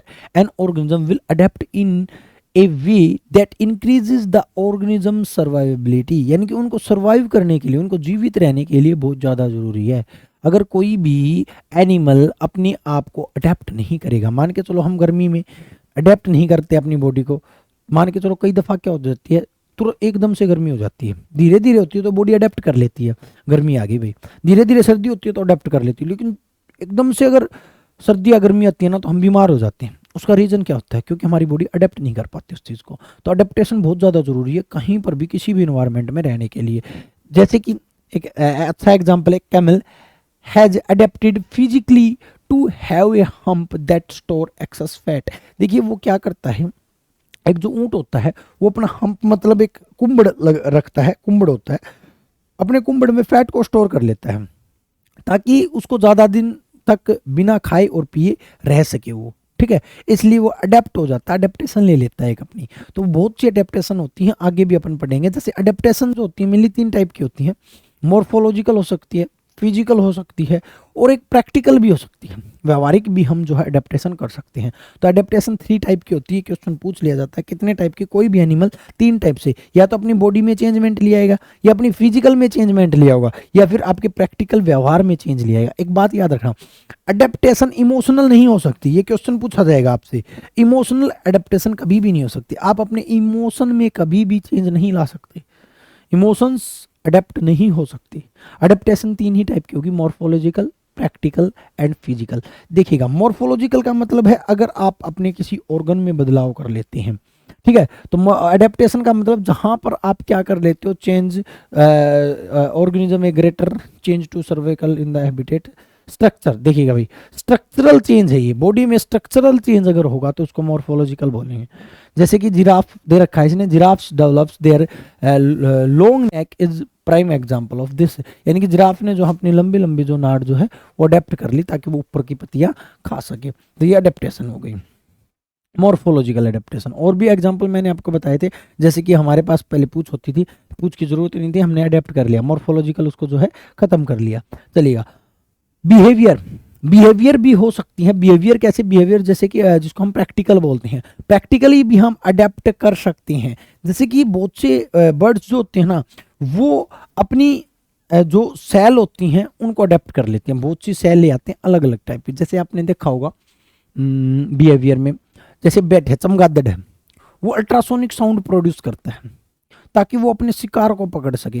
Ultrasonic sound produce करेगा और वो साउंड कहीं टकरा कर अगर वापस आ गई तो उसको लगेगा कि आगे जो शिकार है उसी पर अटैक कर देगा, ठीक है। तो इसको बोलते हैं behaviour. Behaviour adaptation are change in behaviour that certain organism और species use to survive in new environment. अगर वो अपने बिहेवियर को चेंज कर लेता है तो उसको हम क्या बोलते हैं, उसी को हम जो है ये बिहेवियर एडेप्टेशन बोलते हैं, ठीक है। जैसे कि change in bird cell are prime example of this, यानी कि बर्ड जो है, पक्षी जो है, अपने सेल को जो है, कोशिकाओं को जो है परिवर्तित कर लेते हैं। फिजियोलॉजिकल, फिजियोलॉजिकल का मतलब क्या है, एक अडेप्टेशन है, is an internal change that animal and plant goes through the ensure their survival in the, मतलब ये आपके अपने जो है आंतरिक इंटरनल फिजिकली चेंज ले आते हैं। इसको जो हम क्या कहते हैं, इंटरनल जो है अडेप्टेशन बोलते हैं, ठीक है। जैसे कि कई प्लांट ऐसे हैं, मान के चलो उनको ऐसा लगता है कि कोई हमें खा जाएगा, मतलब प्लांट को कोई जीव जंतु उसको खा लेगा, तो वो अपनी बॉडी के अंदर टॉक्सिक सब्सटेंस जो है ले लेंगी, ताकि अगर कोई खाएगा तो उसको क्या हो जाएगा, टॉक्सिसिटी की वजह से वो मर जाएगा। या फिर आपने कई दफ़ा देखा होगा, एक कांटे वाला चूहा देखा होगा, वो अपनी बॉडी पर चारों तरफ कांटे ले आता है। अडेप्टेशन, वो फिजियोलॉजिकल अडेप्टेशन है, ताकि कोई अगर उसको आए उसके पास तो वो कांटे जो है उसको चुभ जाएं, ऐसा आपने देखा होगा। तो अलग अलग टाइप के एनिमल होते हैं जो अडेप्टेशन ले आते हैं फिजियोलॉजिकली अपनी बॉडी ऑर्गन्स के अंदर चेंजमेंट ले आते हैं, बॉडी के अंदर चेंज ले आते हैं। प्लांट सच एज जो आपका नाइट सेड जो होता है, आपका नाइट सेड प्लांट जो होता है, have developed properties that are poisonous and deadly to other organism. वो अपने बॉडी को जो है बहुत ज़्यादा पॉइजनस बना लेता है, जहरीली बना देता है, ताकि अगर कोई उसको खाए तो वो उससे उसकी मृत्यु हो जाए, ठीक है। तो ये 3 टाइप के अडेप्टेशन जो है आपको याद रखनी है। फिजिकल अडेप्टेशन, दूसरा जो है आपका मॉर्फोलॉजिकल, और तीसरा जो है बिहेवियर। इमोशनल अडेप्टेशन नहीं हो सकता। चलिएगा नेक्स्ट पर चलते हैं। नेक्स्ट आपका ल्यूस्टॉक जो आपका सेंसस जो है आपका, यानी कि पशु जनगणना। देखिएगा पशु जनगणना आजकल का ट्रेंड है। अब ये 2019 से जो है पशुओं की भी जनगणना होने लगी है। जैसे कि हम मनुष्य की जनगणना जो है, आपने सभी ने पता होगा, भारत में पहली बार जनगणना जो है आदमियों की, पुरुष और फीमेल, लड़का लड़कियों की, या अलग अलग टाइप की जनगणना अलग अलग टाइम पे आई है।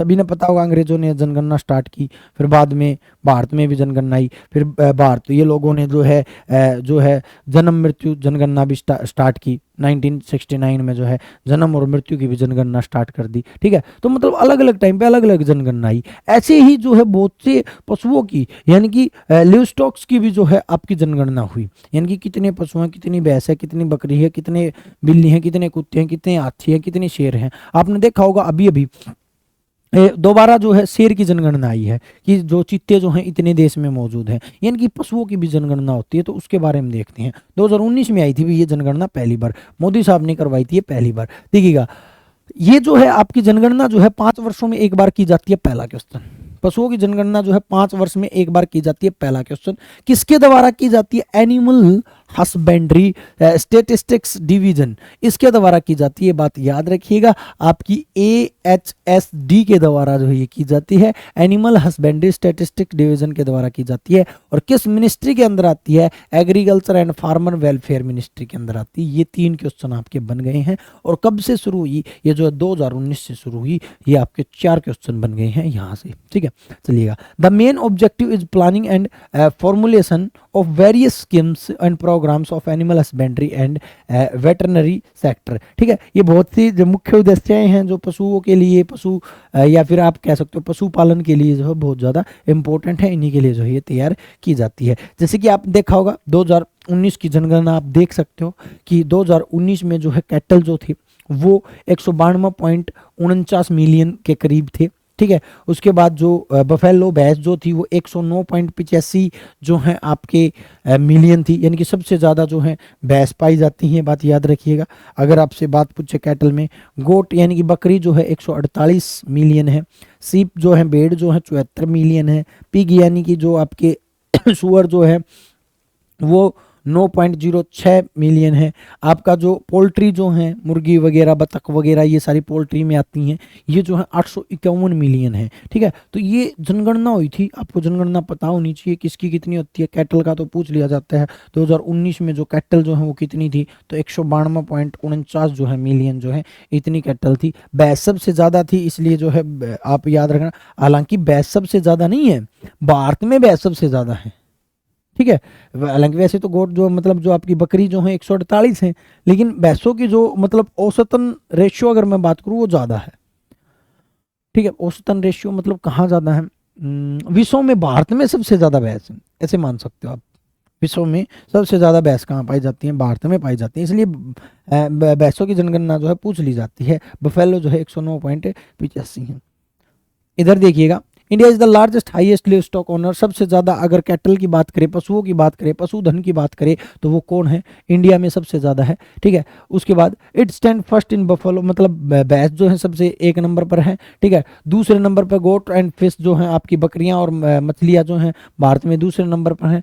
ठीक है, सेकंड लार्जेस्ट जो पोल्ट्री मार्केट जो है आपकी भारत में, विश्व की बात करा अभी, विश्व में बफेलो एक नंबर पर किसकी है, इंडिया की। बफेलो सबसे ज्यादा भैंस किस में है, विश्व में, भारत में है। दूसरे नंबर पर बकरी और मछली भी कहाँ पर है, भारत में है। दूसरे नंबर पर पोल्ट्री भी कहाँ पर है, भारत में है।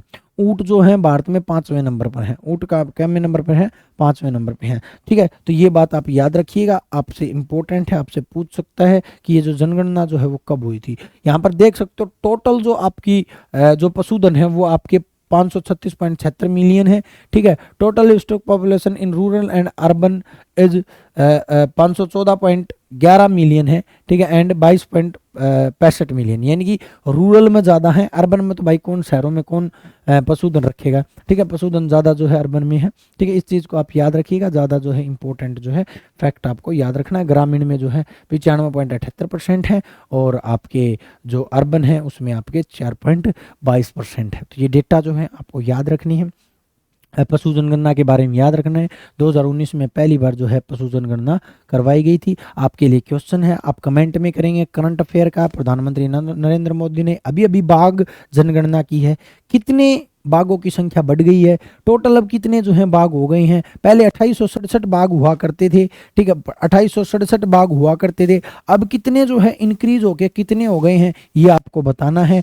टॉप पर बाघों की संख्या में टॉप जो है वो कौन है आपको बताना है। कौन सा स्टेट जो है टॉप पर है, जिसको हम टाइगर स्टेट के नाम से जाने जाते हैं, और उस स्टेट में कितने बाघ हैं ये भी बात आपको याद रखना बतानी है। और बाघ परियोजना जो है, टाइगर कंजर्वेशन जो है आपका कब आया ये भी जो है आपको बताना है। तो ये 3 क्वेश्चन आपके लिए हैं जो आपको कमेंट में करने हैं। अगली क्लास में कल जो है अपन इनके बारे में डिस्कस जरूर करेंगे, क्योंकि अगली क्लास जो है हमारी इसी के ऊपर संरक्षण अधिनियम वगैरह जो है आपके वन्य जीव अभ्यारण्य वगैरह, इनके ऊपर ही हमारी क्लास रहेगी। तो आई होप आप चीज़ें जो हैं अच्छे से समझ पाए होंगे। तो आज की क्लास थोड़ी लंबी हो गई है, रीजन क्लास लंबी थी, तो आज की क्लास को यहीं पर ख़त्म करना पड़ेगा, और मिलेंगे हम हमारी नेक्स्ट क्लास के साथ। जय हिंद साथियों, जय भारत।